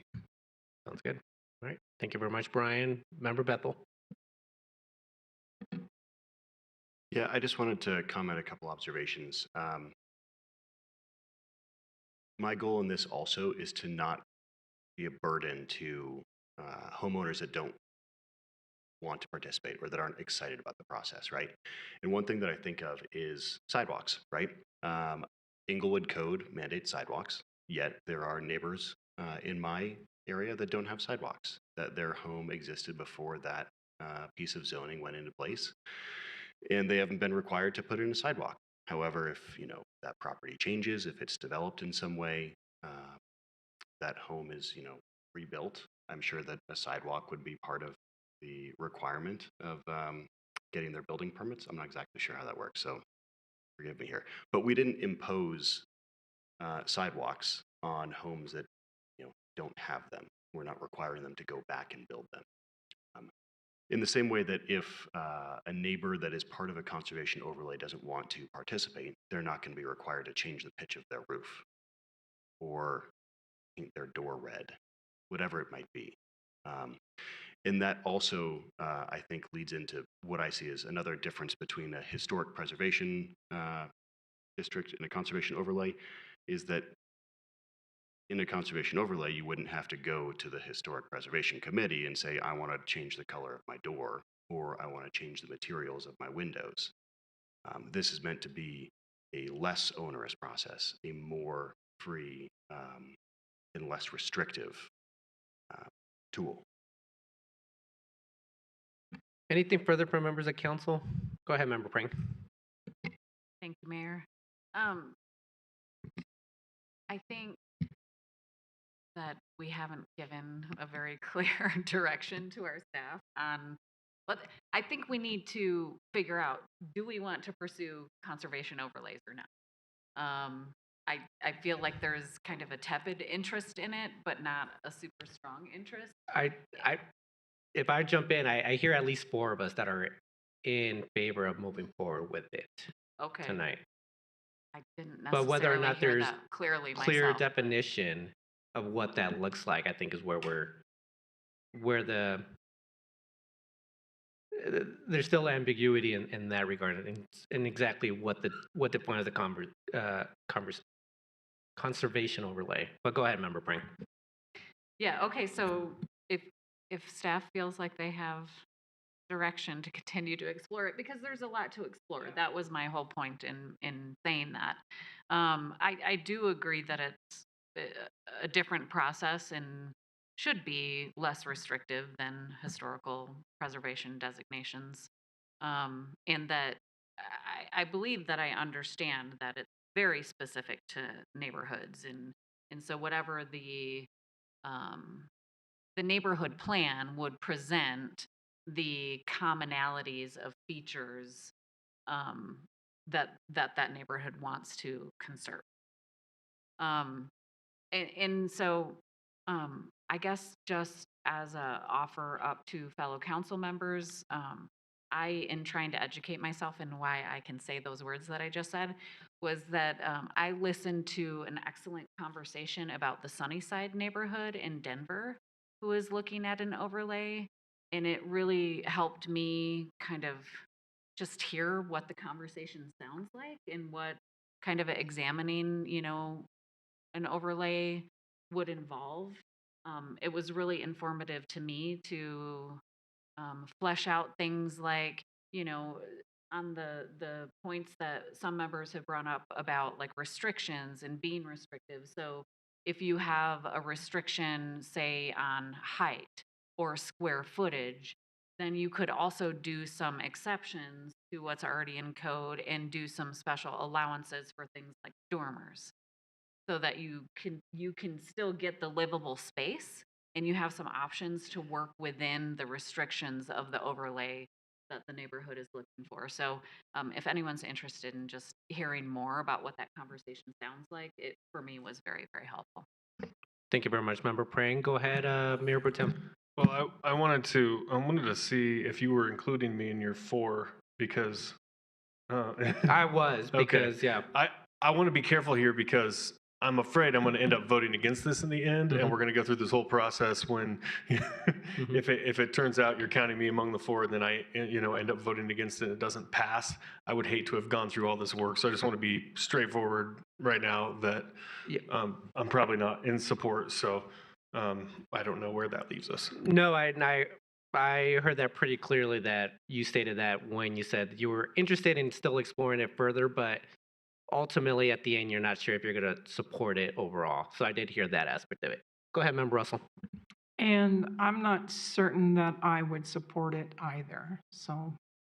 Thank you, Member Russell. And unfortunately, Member Ward got a call, so he stepped away at this moment. But I guess, Mayor Pro Tem, are you okay with staff looking at some definitions on this, knowing that you still may not be in support of this? I think so, because I think we're going to have a 7th member of council when we come back and review it. So I don't want to stop the process now, knowing that it may pass without my support ultimately. So I guess, members of staff, do you have enough today? It looks like we do want to explore it. It sounds like we want at least a little bit more definition of what this may look like for Englewood overall. I think you heard from us that we are not wanting to be too restrictive in this process. And we're clearly delineating this from the historic preservation process that we have, or historic designation, that we are trying to delineate between the two. And I think we kind of were in agreement, I think, mostly with what planning and zoning was stating, at least part of their if I go back, I thought we kind of aligned quite a bit with them. But does that sound about right from members of staff, or anything that I may have missed? Yeah, I think we can work with some of the direction that you've given us and come back in a couple of months with a little bit more detailed information on some of these criteria. Okay.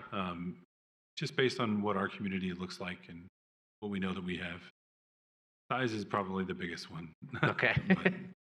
All right, perfect. Well, thank you very much, Eric and Brian, for the presentation. Yeah, we'll be speaking about this item here in a couple months, so thank you very much for your time. Right. Thank you. All right, we're moving on to the last agenda item for the night. So I think Deputy City Manager Tim Dodd, you're going to be going over the high-level outline for Englewood's long-range affordable housing plan, including the proposed structure, focus areas, and overall approach.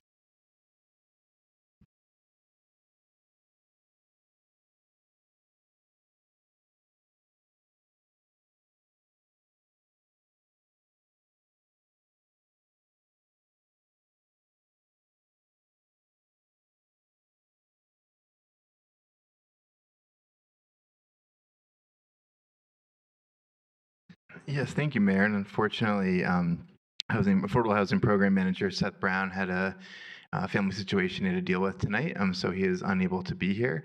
And so I'm going to do my best to present with he and I met today.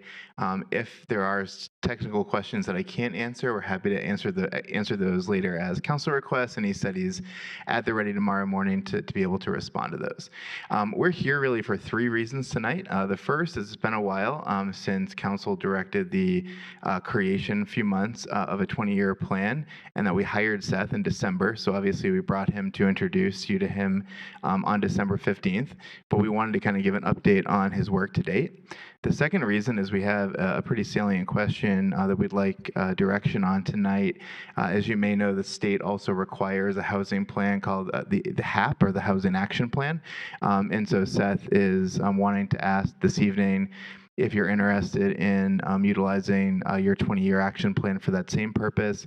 And then finally, we want direction on a few key points in terms of the development of the plan and just general feedback. So just to remind council, there have been several things that have happened so far. We started by doing a housing needs assessment in 2022. That was what we used root policy for. Code Next obviously included affordable housing lens and some of the changes that council adopted there. We also, in very late 2023, created your direction created the Affordable Housing Task Force. They met throughout 2024, and then in early 2025, in January, they came to you with their recommendations. And then Director Brad Power, City Manager Sean Lewis, and I checked in with you a couple times in 2025. We also launched the Home is Key campaign, and then in July of 2025, you had a facilitated study session where council asked for the creation of a 20-year plan, eventually gave support later on for the hiring of Seth's position as our first affordable housing program plan manager. And so we're here tonight to talk about what that plan would look like going forward.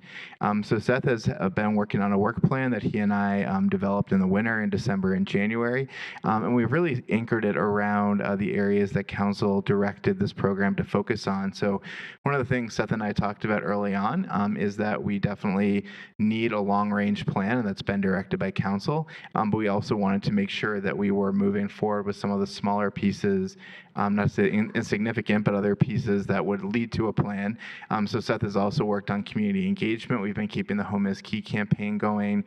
He's also engaged the Malley Center, for example, and part of the active aging plan development in terms of housing preservation, specifically for seniors in our community.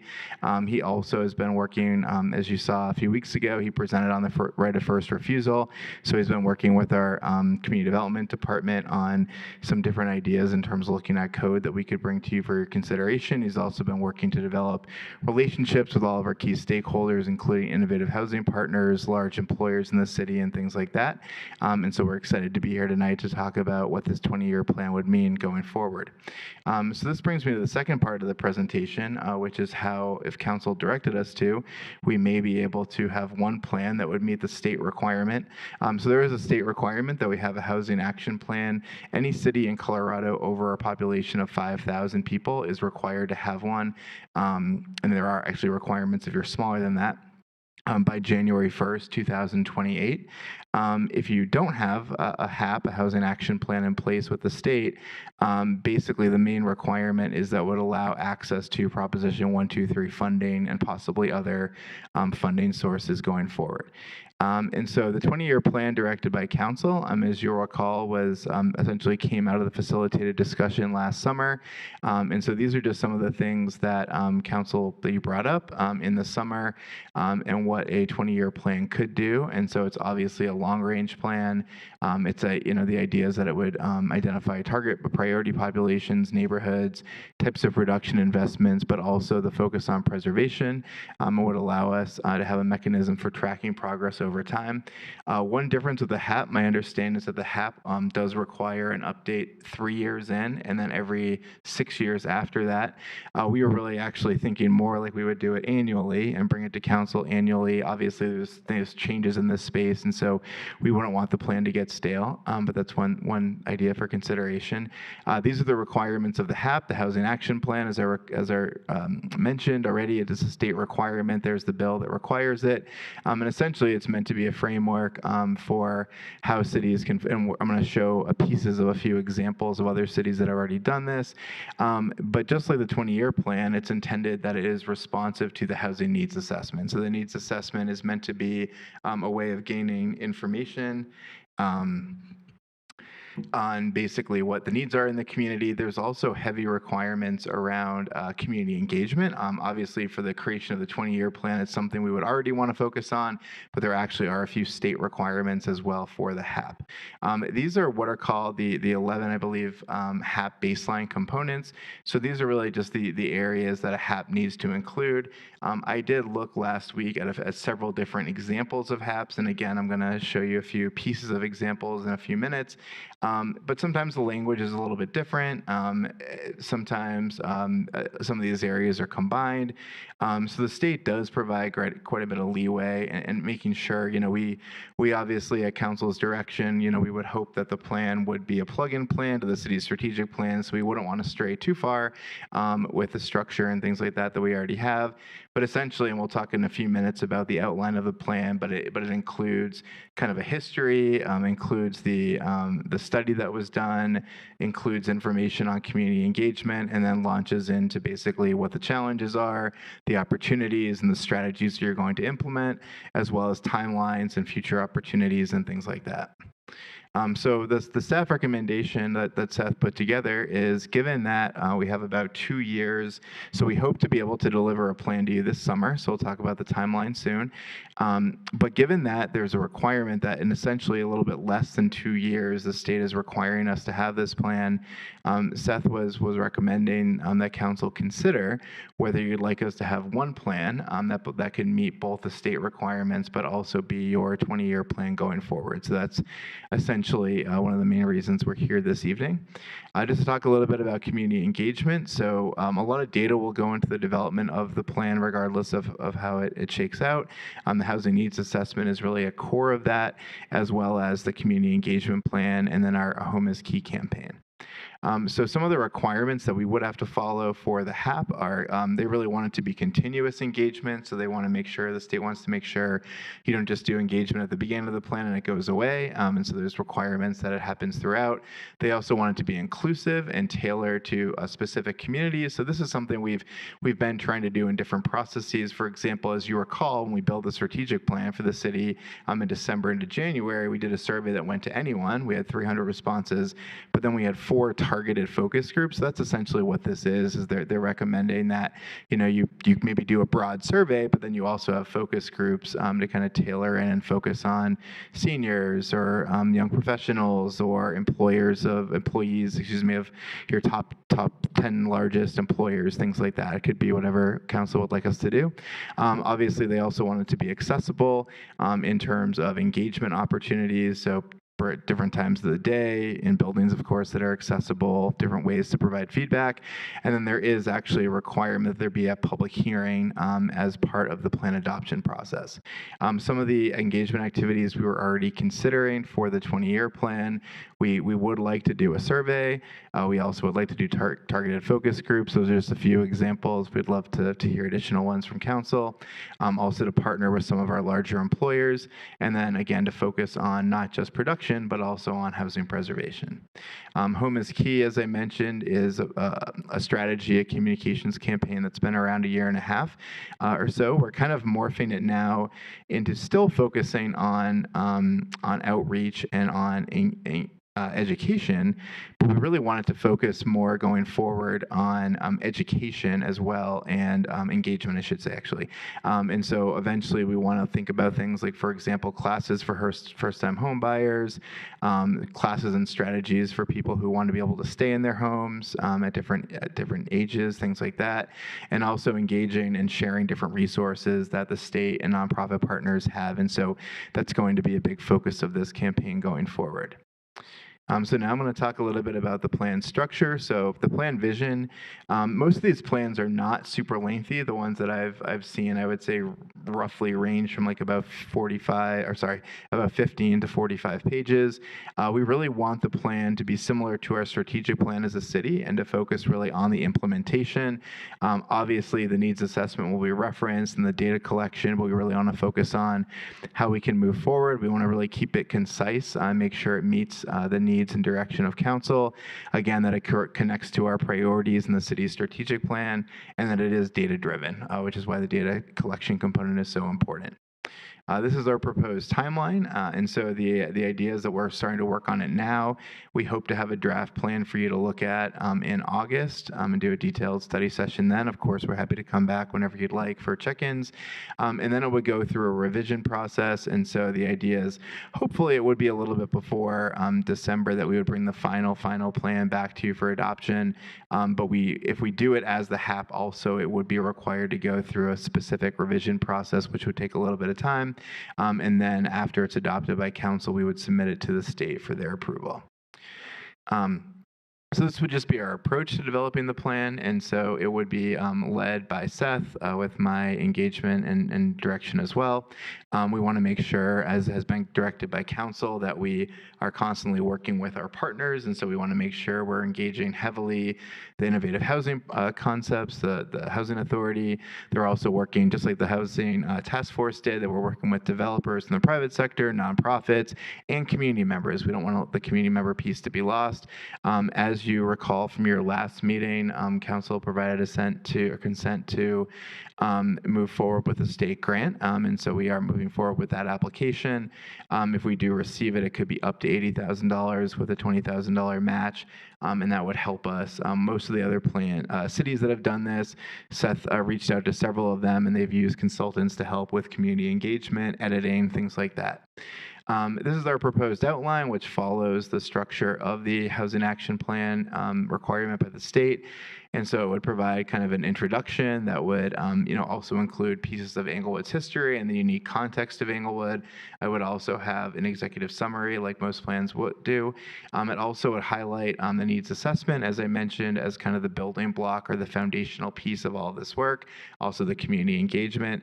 And then really in section 5, we start to get into the meat, which is really the focus on housing goals, which are informed by community engagement, input, and the housing needs assessment and things like that. Another piece of the meat, so to speak, in the middle of it is section 6, which is housing actions. So these are the actions that the city would agree to take, which I think these concepts or these categories, I think all track to similar concepts that were talked about at the facilitated study session you held last July. And then we would have an implementation plan, which would have a cycle, timelines, things like that, and then a process to monitor it moving forward. So these are just some of the goals that we track that came out of the council study session. So obviously the centerpiece of the plan, as directed by council, is to get to 10% of our housing stock to be affordable, with 2% of that made up of accessory dwelling units. And then also council asked us that we make sure that preservation of existing affordable housing exists, that we increase supply across the housing continuum, that we expand pathways to home ownership, and that we also integrate housing throughout the city. So those theoretically could become, the structures of the plan and the areas of focus for the plan. Just a few quick examples of some cities that I found. So this is Cortez, obviously in southwestern Colorado. It just gives a quick snapshot of the process they used. It's essentially the process that's required by the state, but also one that I think is a clear timeline that basically shows you study it first, then you then develop it, and then you're constantly monitoring it. A lot of that obviously tracks to best practices with performance management and project management as well. Colorado Springs on the right is just a sample page from one of their community engagement sessions. So like us, they have a community development department newsletter. That's one vehicle they use to get the word out about this work. They also did a survey. They had public input sessions. They held 2 hearings. Again, only one is required by the state, but we could have more if you'd like to. It is required that we post the plan for a certain period of review. So we've done that with other documents like the budget, like in the library and other places, and also online. But we would definitely want council input on how you would would like us to engage, but we have been working at every step with our communications department to get feedback from them on the best ways to engage the community as we have done for other processes. Wheat Ridge is just, I want to kind of show a sample of how they've structured their goals. I apologize, the yellow is a bit hard to read. They call them opportunities, and so if you look at their plan online, you can see how these opportunities are kind of carried out throughout their plan. Some people would call them themes maybe, but they focus on kind of the building blocks. A lot of these came from their housing action plan.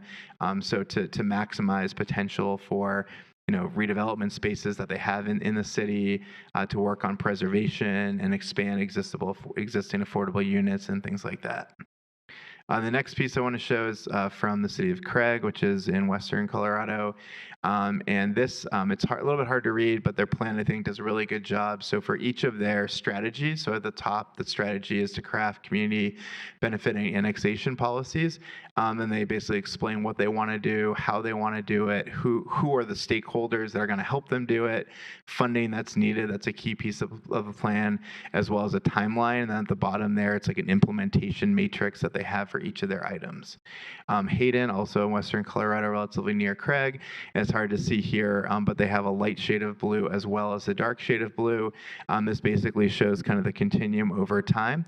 The dark blue, it looks more violet on there, I guess I would say, are years where they're going to do high intensity to move forward with specific actions. And then the light blue, which again, I apologize, is harder to see, is areas that they'll still be working on it, but in the background. So I think this is a good example to kind of show how most of these things are not going to happen in a year, but it also kind of helps to spread out in the plan of years that there be more of a focus than others. So that's basically what I wanted to present. Again, we're here tonight to just give you an update on our work so far, number one. Number two, to really the fundamental question is to ask you if you're okay with us combining the state housing action plan requirement with your 20-year plan. And then we also have a few other follow-up questions as well about, like, are there, as we start community engagement, are there populations that you'd like us to focus on? Are there strategy areas you want us to prioritize? Are there communities or engagement approaches you'd like us to prioritize? And then do you have any concerns with the overall feasibility or community reception that you'd like us to be aware of at this point before we go too far down the road of developing it? Cool. Thank you very much, Tim, for providing that presentation, especially on short notice. Really appreciate it. Any questions for members of council? Go ahead. Mayor Pro Tem, do you have a question, or is your light on from the previous time? All right. I'm going to call on you anyway, so no, I'm joking. So I guess, so one, I'll just jump in. So I'm fine just combining the two, the 20-year plan with the HAP. I think that makes sense. Regarding, I guess I got a couple of questions. One, in terms of what we can emphasize, as part of the work that we did with Code Next, we kind of talked about, and Joe, you'll have to help me with this. What did we call it where we had multiple houses on a single lot? What's the type of that? What's the courtyard pattern? Yeah, like a courtyard. So courtyard, is there a way that we can kind of just emphasize some of the work that we did in Code Next, whether it was additional ADUs, courtyards? I know we talked about lowering minimum sizes, those type of things that we put a lot of effort into defining what Code Next would be. I like to have a little bit more emphasis on that, and maybe even build metrics around it to find out exactly whether or not it actually, the work that we did as part of that, whether or not it came to fruition based on what we were looking to do. So that would be one. Not sure if you have anything on that, Tim, but that would be where I would like to emphasize. Yeah, certainly we could absolutely do that. And yeah, it's kind of interesting because I think a lot of the cities that you saw here started doing pieces of this work years ago, and then they built the plan. And so I think it is totally permissible from the state's point of view that we have items in here that we've already started. Some are going to be lagging, some are going to be leading, for example. But yes, it's definitely, we could include that for sure, along with metrics to see how it's working so far. Okay. And then the other thing I wanted to bring up was, I know that we kind of have it highlighted as well. Here was about to have like affordable housing within different parts of Englewood, but I think in terms of like new developments, and I know we don't have inclusionary zoning per se for as a city, I believe. But the fee in lieu, and I think this is more a question for you, Tamara, but I believe a fee in lieu is required for any type of development, meaning we cannot force someone to build affordable housing. A developer can ask for a fee in lieu and pay that. Am I correct in that understanding? I'll have to research it. Yeah. It's not an issue I've previously analyzed, so two for two tonight. I'll have to. Yeah, I was analyze going to and say, get it's back like, to you. I wasn't expecting you to have an answer. The reason why I bring this up is because I believe Lakewood or there was an ask for Lakewood to remove the fee in lieu and make them build affordable housing. But there was a lawsuit regarding that, and I think it may be looked at. So it may be something that we may want to closely look at. I think that that's one of the barriers for us getting affordable housing as part of some of the new developments within Englewood. If I can understand that a little bit better and just find out whether or not that's something that we could add as part of the 20-year plan or the HAP plan, regardless. So just getting that understanding. Otherwise, I think it looks great. I'll let other members of council speak on the items if there's anything else I need to add. So go ahead, Member Pring. Thank you, Mayor. Thank you for bringing up the fee in lieu question. I was wondering about barriers to actually creating affordable housing and identifying that as a clear barrier. So I'd love to have that answer as well. Do you have any ability to speak to the implications of tying our 20-year plan to the HAP?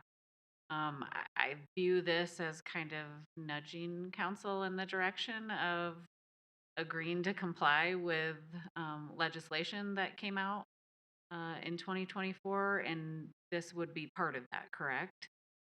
So I just want to say that out loud and make very clear to the public that tying our plan to that would essentially be this council agreeing to comply with all of that legislation. My question around that is, are there any consequences or long-term implications of some of the lawsuits that are happening, and then tying our 20-year plan to requirements and standards that are attached to that legislation that's being litigated? Yeah, thank you, Member Praying. So in terms of the lawsuit piece, I would probably defer to the city attorney's office. But I would say, yes, you make a great point that if council does decide to intertwine the two, then that could be probably construed as tantamount to the city agreeing to that state requirement. I think when Seth Brown was hired and he was looking at kind of the requirements and he started meeting with other cities and seeing that a lot of them were doing this, he wanted to bring that idea forward for your consideration. But of course, it's ultimately your decision about how you want to handle that. Yeah. Attorney, do you have anything to weigh in as far as like litigation and potential consequences of tying our long-term plan to a piece of state legislation that's current? Well, I don't know what the status is of that lawsuit. We haven't been apprised of any recent updates, but we've been following it. So I can't say with any certainty what the outcome is going to be, and so what we should do. I'm always hesitant to tie what we're going to do to a prospective action, either on behalf of the state or a judge, because we just don't know what the outcome is. Mm-hmm. Yeah, I'm not necessarily asking anyone to crystal ball the outcome of that. I'm just wondering, and if staff wants to take time to kind of ponder that a little bit more and provide an answer back, just any unintended consequences that we could see from tying them together. I'm not wholly for it or against it right now. That piece of it is a bit of a struggle for me. I do think that there are a lot of very positive components and rigor in the HAP plan requirements that would be beneficial to the city and to us having a plan in place. But I know that that's been a part of the conversation to date within Englewood around home rule authority and what's going on with all of that. So just want us to be very transparent with the public that what that action would mean. I do have a few other areas. just maybe some largely comments. I might have a question weaved in here somewhere. But one, when we're looking to document and incorporate community input to the plan, so speaking in terms of the community engagement piece and really like weaving that input into the plan, I would like us to do a really bang up job of not having the same types of surveys with the same 20 people that respond to our survey on things like this. I definitely do like, that's part of the rigor that I do like in the HAP plan requirements is stepping up that community engagement piece and having a variety of formats to acquire that feedback. I would also offer that in our approaches for community engagement and priority populations that we expand a little bit. So I know that seniors were mentioned and was it renters were mentioned. I would be very interested in making sure that we include persons experiencing poverty, persons in need of transitional housing, and young adults in families that could fall into the renter piece, but may or may not. And then also, in addition to the priority population piece, just assuring that when we do our engagement in the various different ways that we do it, that we assure that there's translation available to communities that may not have English as their first language within our community. I do have a question. So on the housing planning grant that we authorized to go after, would it be that money will pay for a consultant? Yes, exactly. It will be used for a consultant, professional services to help us with the plan. So Seth and I have talked about there's a variety of ways we could use it. One thing we kind of brainstormed was utilizing it for the community engagement explicitly, so it would be very robust. We could also use it to help us edit the plan. We want to also make sure this is an organic plan, that's one that's coming from your direction, but also engaging our partners and the staff that we currently have. So we don't want to rely too heavily on consultants, but we think consultants in this case would help us have extra capacity to do more than we would otherwise be able to do. I appreciate that answer. Part of the reason that I ask is when we first talked about, hiring a position and Seth's position, so glad that he's here and I'm glad that we move forward with that. I didn't envision us using consultants a lot.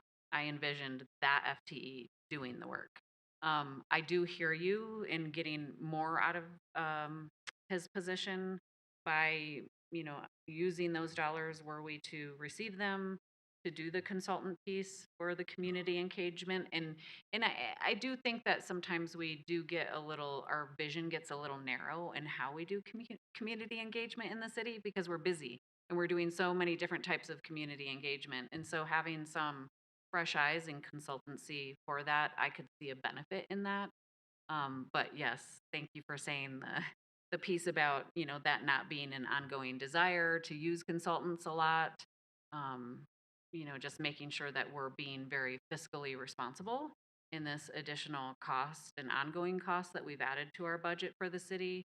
I think it's an incredibly important position, but to those in the community that may not have been in support of it, just making sure that we're just always coming back to that responsibility. Absolutely, and Seth did come to the city manager and I and Director Power with that, I guess I would say, concern or focus of, I know that the goal is that I will be the one writing it, but I did talk to several other cities that have used consultants, and we have this grant opportunity that we didn't necessarily know we had, and so we thought, okay, well, we could probably supplement the work that you're doing, but he knows for sure that it is intended to be a council-driven and staff-written plan with some, if we get the grant, and if we don't get the grant, we'll do it internally. But if we get the grant, we were thinking, to your point, it would really help us really do a heavy-duty job with engagement that we probably wouldn't have the capacity to do as robust as we would like to internally. Thank you. I think that addressed of my concerns or questions for now. Thank you so much. Thank you very much, Member Prang, and thank you very much for bringing up the consolidation of the 20-year plan and the HAP plan. My intent was not to say that we were going to agree to all aspects of the state, so I can understand the pushback on that, especially since we've really divulged, at least on the parking requirements within a TOD. That's been one of the hot pressing items from this council. So, any other feedback from members of council on this? Any additional things that we need to add, or any other concerns that you may have about the 20-year plan being? It sounds like at the very least, staff will come back to us in terms of pros and cons for doing both, and whether or not it handcuffs us with agreeing to state law back in 24. So it does sound like there's concern there. Go ahead, Tim. Yeah, and I would just say, Mayor, I guess I would just ask a follow-up question of council is, if there are components of the HAP that would make sense for us to utilize, are you okay with us kind of using some frame of references and some points from the HAP, even if we don't ultimately end up calling it the HAP or submitting it to the state? I think so. I hate to speak for all members of council, but I think that there's been aspects from the state that we haven't as pushed back as much, just because we made it as part of Code Next. But there are aspects of it that does give this council pause. But go ahead, Member Brink. Yeah, thank you. I appreciate the clarifying question. I wanted to clarify, I'm not necessarily in the boat of saying no to tying the two. I would like, and if it would be helpful, should I answer or enter that as a council request? That way we don't lose track or whatever. So the question mark around tying the HAP plan to the 20-year plan, and if there would be any potential unintended consequences of doing so. And I can insert that as a council request or ask for that to be entered now, so that we don't have to email things roundabout and do the process as we've tried to clarify in our last meeting. So I do think that there is a lot of rigor and great elements within the structure of the HAP plan that should be incorporated, whether we join in following and complying with the state regulations or not. I'll be super curious to see if we get the grant, given that we haven't formally stated that we're complying with state law. I think that will be pretty informative to me. But just to make clear, I would like to lean in that direction if I can get some good answers around what any potential unintended consequences would be. And I, largely, again, just brought it up in full transparency because we have had those conversations previously, and that is very much a concern of, a handful of voices, at least, that I have heard from out in the community. So thank you. All right. Any other feedback from members of council or anything else? Tim, did you get enough from us tonight regarding? Yeah, I think so. And I was just going to make one quick question or suggestion, Mayor, is so right now we're still going to work through your direction, the 20-year plan. Yep. And so the idea is to be able to bring that forward to you in a draft form in August. Would you like us to come back to you like in late May or early June, probably to revisit the question of the HAP and to provide maybe a more robust kind of outline of what we're thinking at that point to get your feedback? Would that be something you'd like? Or? I think that would be good. It'd probably be best to do it late May, just because of well, one, I'll be in vacation early June, and then we're taking a break in late June. So, and I believe, Member Prang, you're also out the beginning of June. Late May, okay. So we'll have to figure that out, but I think sometime in May, which gives you about 5 weeks. So I'll be out at the end of May too. So like, yeah, middle May we'll shoot for. All right. Yeah, if you can, I think that definitely would be helpful if we can see that prior to the meeting in August or so. Okay. Anything else, Tim? That's it. Thank you very much. All right. Well, I appreciate it, Tim. Thank you very much, Brad, for being on standby just in case, but appreciate the conversation. All right. With that, we are now moving on to reports from boards and commissions. Go ahead, Member Russell. Thank you. I'd like to give a report from the Code Enforcement Advisory Committee. I think that's still their name because that's what they call themselves my last meeting.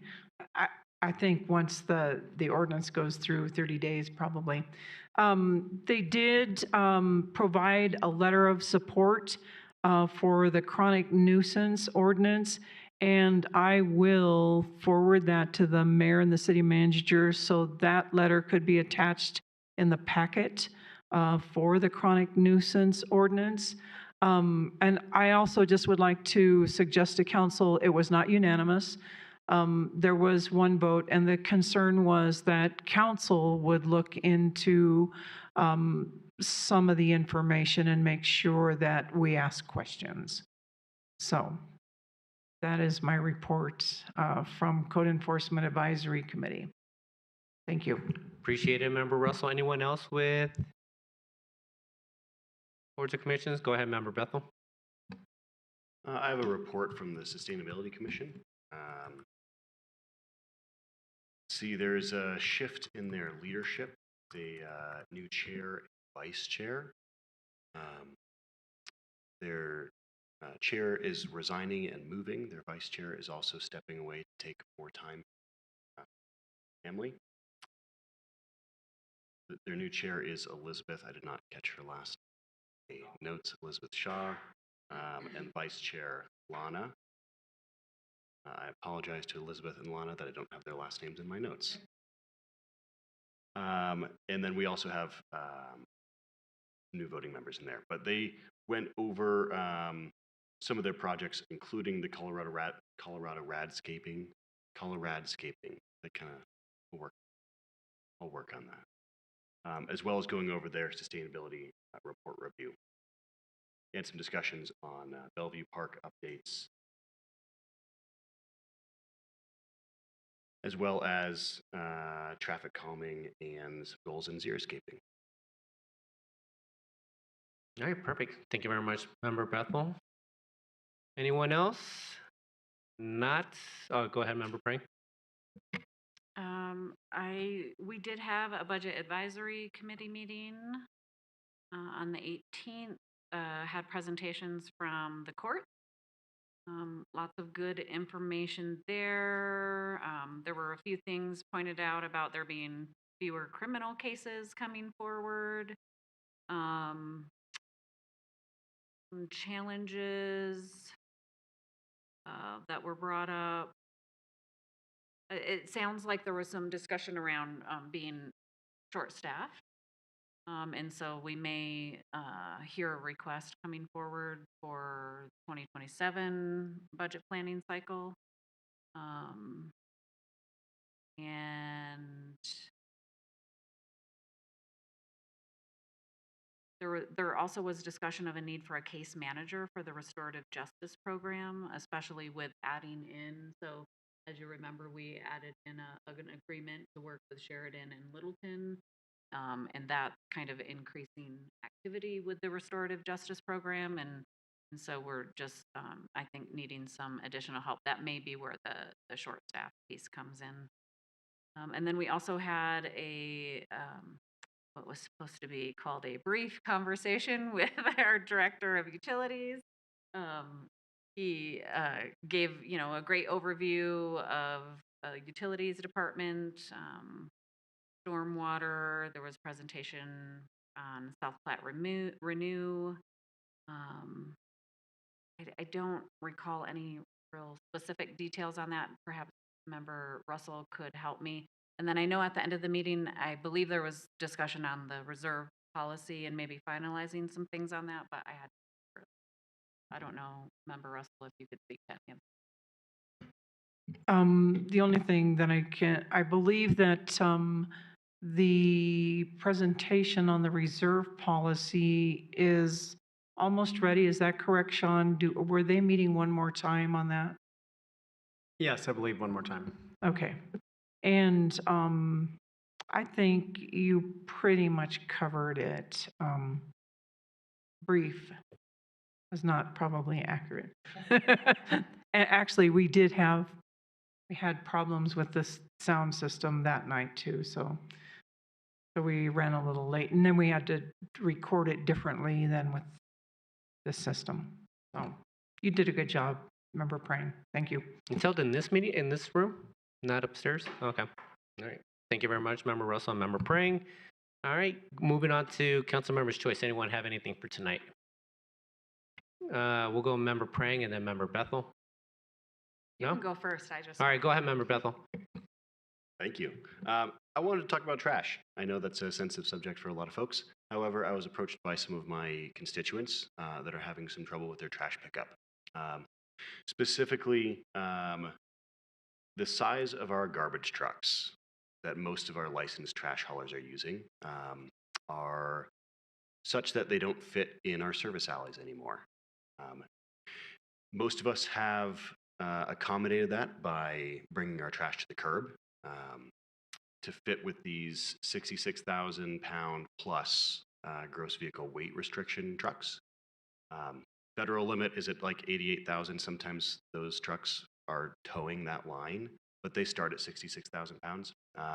And they can't fit in a lot of our service alleys. So some members of the community have contacted other trash carriers that utilize smaller trucks.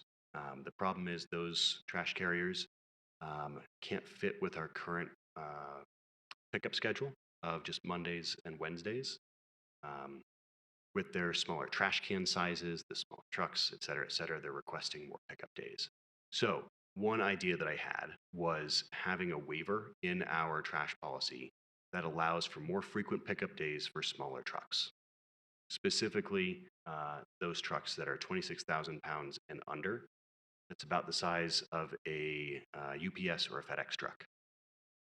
I think that this could open up for better pricing for us. I also see a general trend in the waste hauling services business that it's being decentralized, meaning that our two landfill owners, which are probably Republic or Waste Management, are selling space in their landfills to smaller companies like Summit, who is a licensed carrier for Englewood right now. But we see that in use in all these kind of secondary trash haulers, like the little, junk hauling, the mom and pop shops, that are able to open up because they're buying space in landfills. So there's more smaller trash carriers, and if we are able to license them and give them more pickup days, we might be able to bring prices down for residents as well as accommodate service alleys again. Thank you very much, Member Bethel. So is the ask here to have staff explore this waiver? Is that getting a majority of council to agree to that next step, or what's the next step here? Thank you, Mayor. Yeah, my request, it's a council request to explore a waiver for our current trash policy for more pickup days for trucks under 26,000 pounds. Is it under 26,000 pounds, or because you were saying the current trucks used by the majors is what, 66,000? Is that what you stated? Yeah, I don't see a need to increase pickup days for the major haulers for these 66,000 pound trucks. I think that we've restricted those for a reason, and I support that. However, I think that by providing a waiver for more pickup days for smaller trucks, we can provide a better diversity of service. Yeah, I guess my question was, you outlined two sizes. Are there only two sizes in the junk hauling waste management business? Pretty much. I mean, if we break it down, there are some trash haulers that are under 26,000 pounds. The reason why that becomes a distinction is it's a different class of CDL over 26,000 pounds. And most haulers will either go above or below that for pay rate or not a consultant to the waste management business, so I don't want to speak for them, but that's generally the size cutoff between heavy duty commercial and light duty commercial. The only reason why I was asking was whether or not you were limiting your council request to that you weren't going to capture all the waste providers, I guess, in a sense. So that's the reason why I was asking mostly about would there be anyone that we would exclude as part of this council request if we were limiting it to up to 26,000 pounds. I don't think there's anyone that couldn't participate. I think that Waste Management or Republic or the major haulers certainly have had the opportunity to have smaller trucks. They continue to look for larger trucks to consolidate their routes. I think for their own cost effectiveness. Yep. I Personally, recall I'm that not- conversation back in 21, so yes. I know there's been do a lot of remember hearing conversations, this. yeah, without me here. However, I'm still not pleased that we can't use our service alleys for services. Okay, perfect. I appreciate it, Member Bethel. Member Russell, did you have a question on this specific topic, or go ahead? Yes, or even a comment. Yeah. I would probably be supportive of that, especially if it's alley pickup. The problem with adding another day on street pickup, then the trash cans are sitting out on the street another day, and that, I think that creates more of a problem than if it's, I mean, there's nothing impeding it being picked up in the alley, or shouldn't be. Right. Thank you. I agree. Thank you. Member Ward, did you have something on this item, or just, okay. All right, so now going to Member Pring. Sorry, there we go. Thank you. Just wanted to alert council to a council request that I entered in the interim from our last conversations on data and surveillance.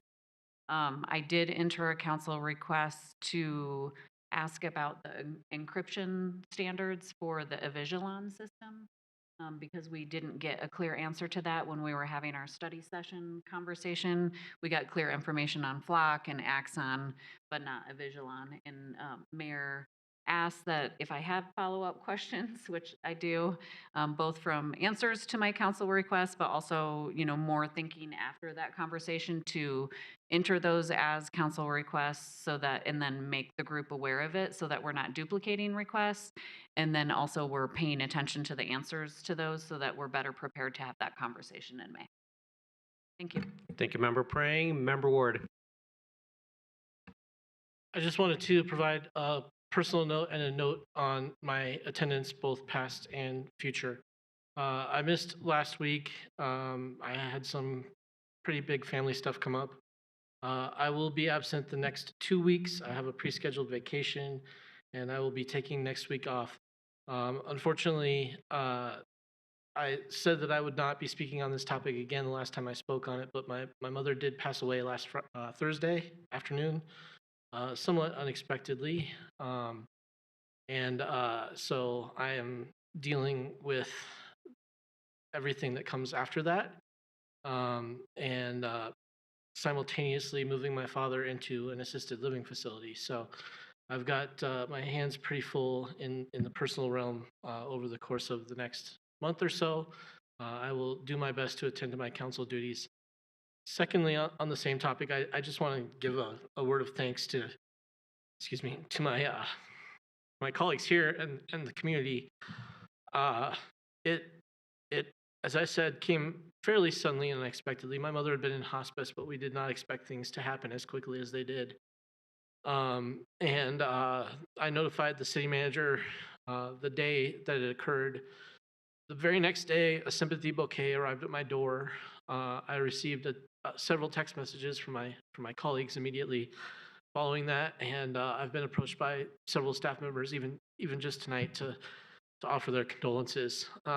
When people talk about the sense of community that this city has, it really becomes apparent in a time like this. I've been somewhat in crisis for the last month or two, dealing with issues surrounding aging parents, and it has been from this community, my peers on council, members of city staff, and members of the public, many of whom are arguably political rivals, who have reached out to me person to person and said, I've been through this as well. And if you want to talk, if you need some time, if you're struggling, please, let's sit down and talk.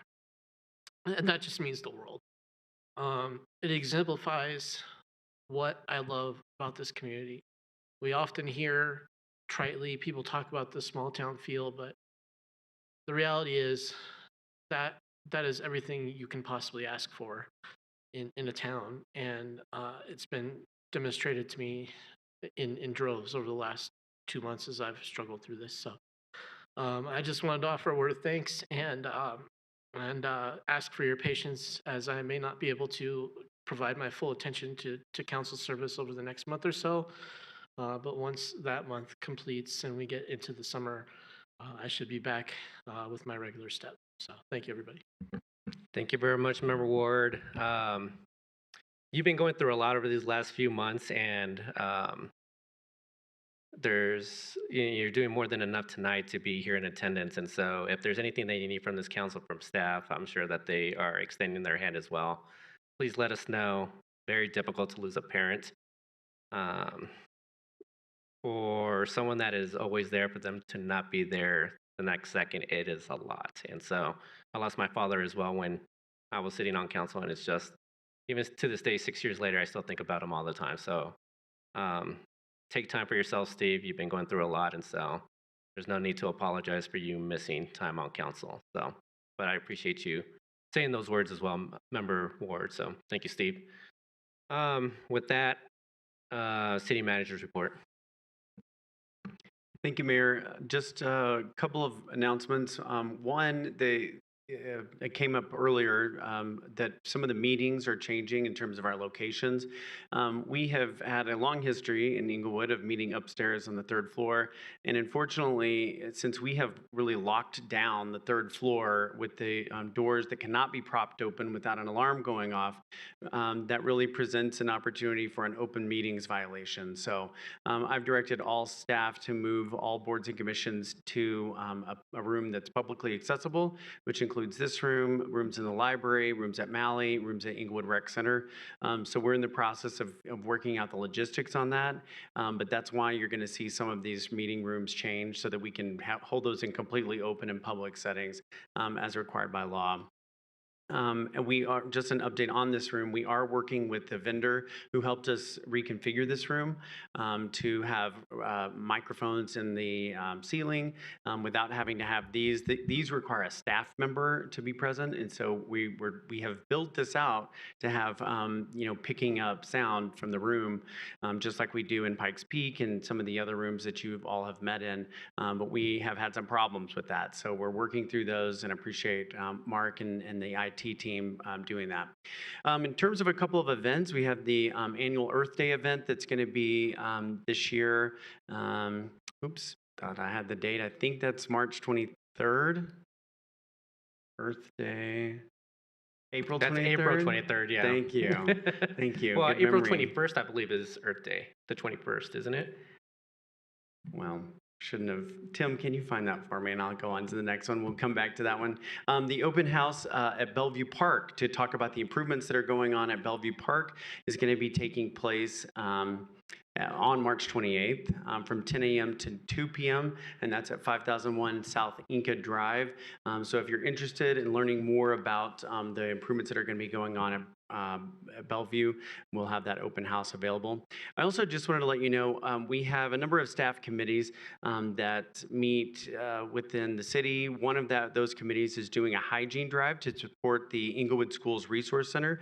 So you can go to the library, you can go up to the 3rd floor and drop off shampoo, conditioner, deodorant, toothpaste, body wash, any of the supplies like that, and they'll be taken to the Englewood Schools Resource Center.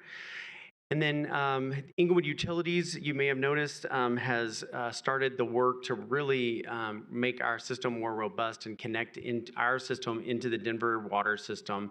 You all approved that a while back, but we've had to meet Denver's very stringent guidelines in terms of how that system works. We have been able to do that, and so the project commenced today at Oxford and Clarkson. That is going to result in a closure in both directions of Clarkson between Oxford and Martin Lane. So it'll be an inconvenience for those folks, but this is really helping us in a catastrophic event have the water supply and to keep our system pressurized into the future. So appreciate the good work that's gone on there. Hop and Shop, the annual event that is around the Easter time frame, is going to be March 28th from 10 a.m. to 2 p.m. That is in Bellevue Park. And then thank you, Tim, for telling me that Earth Day is April 25th. So we've got a little time before that one. That'll be 9 a.m. to 12 p.m. at Centennial Park, and we're going to be doing the river cleanup as well that SPR coordinates. So That's all I've got for tonight. Thank you, Mayor. If we threw out enough days, we were eventually going to get it right. So, all right. With that, everyone, we are now adjourned. It is our 5th Monday next week, so we are off. So we will see you in 2 weeks. Have a good evening.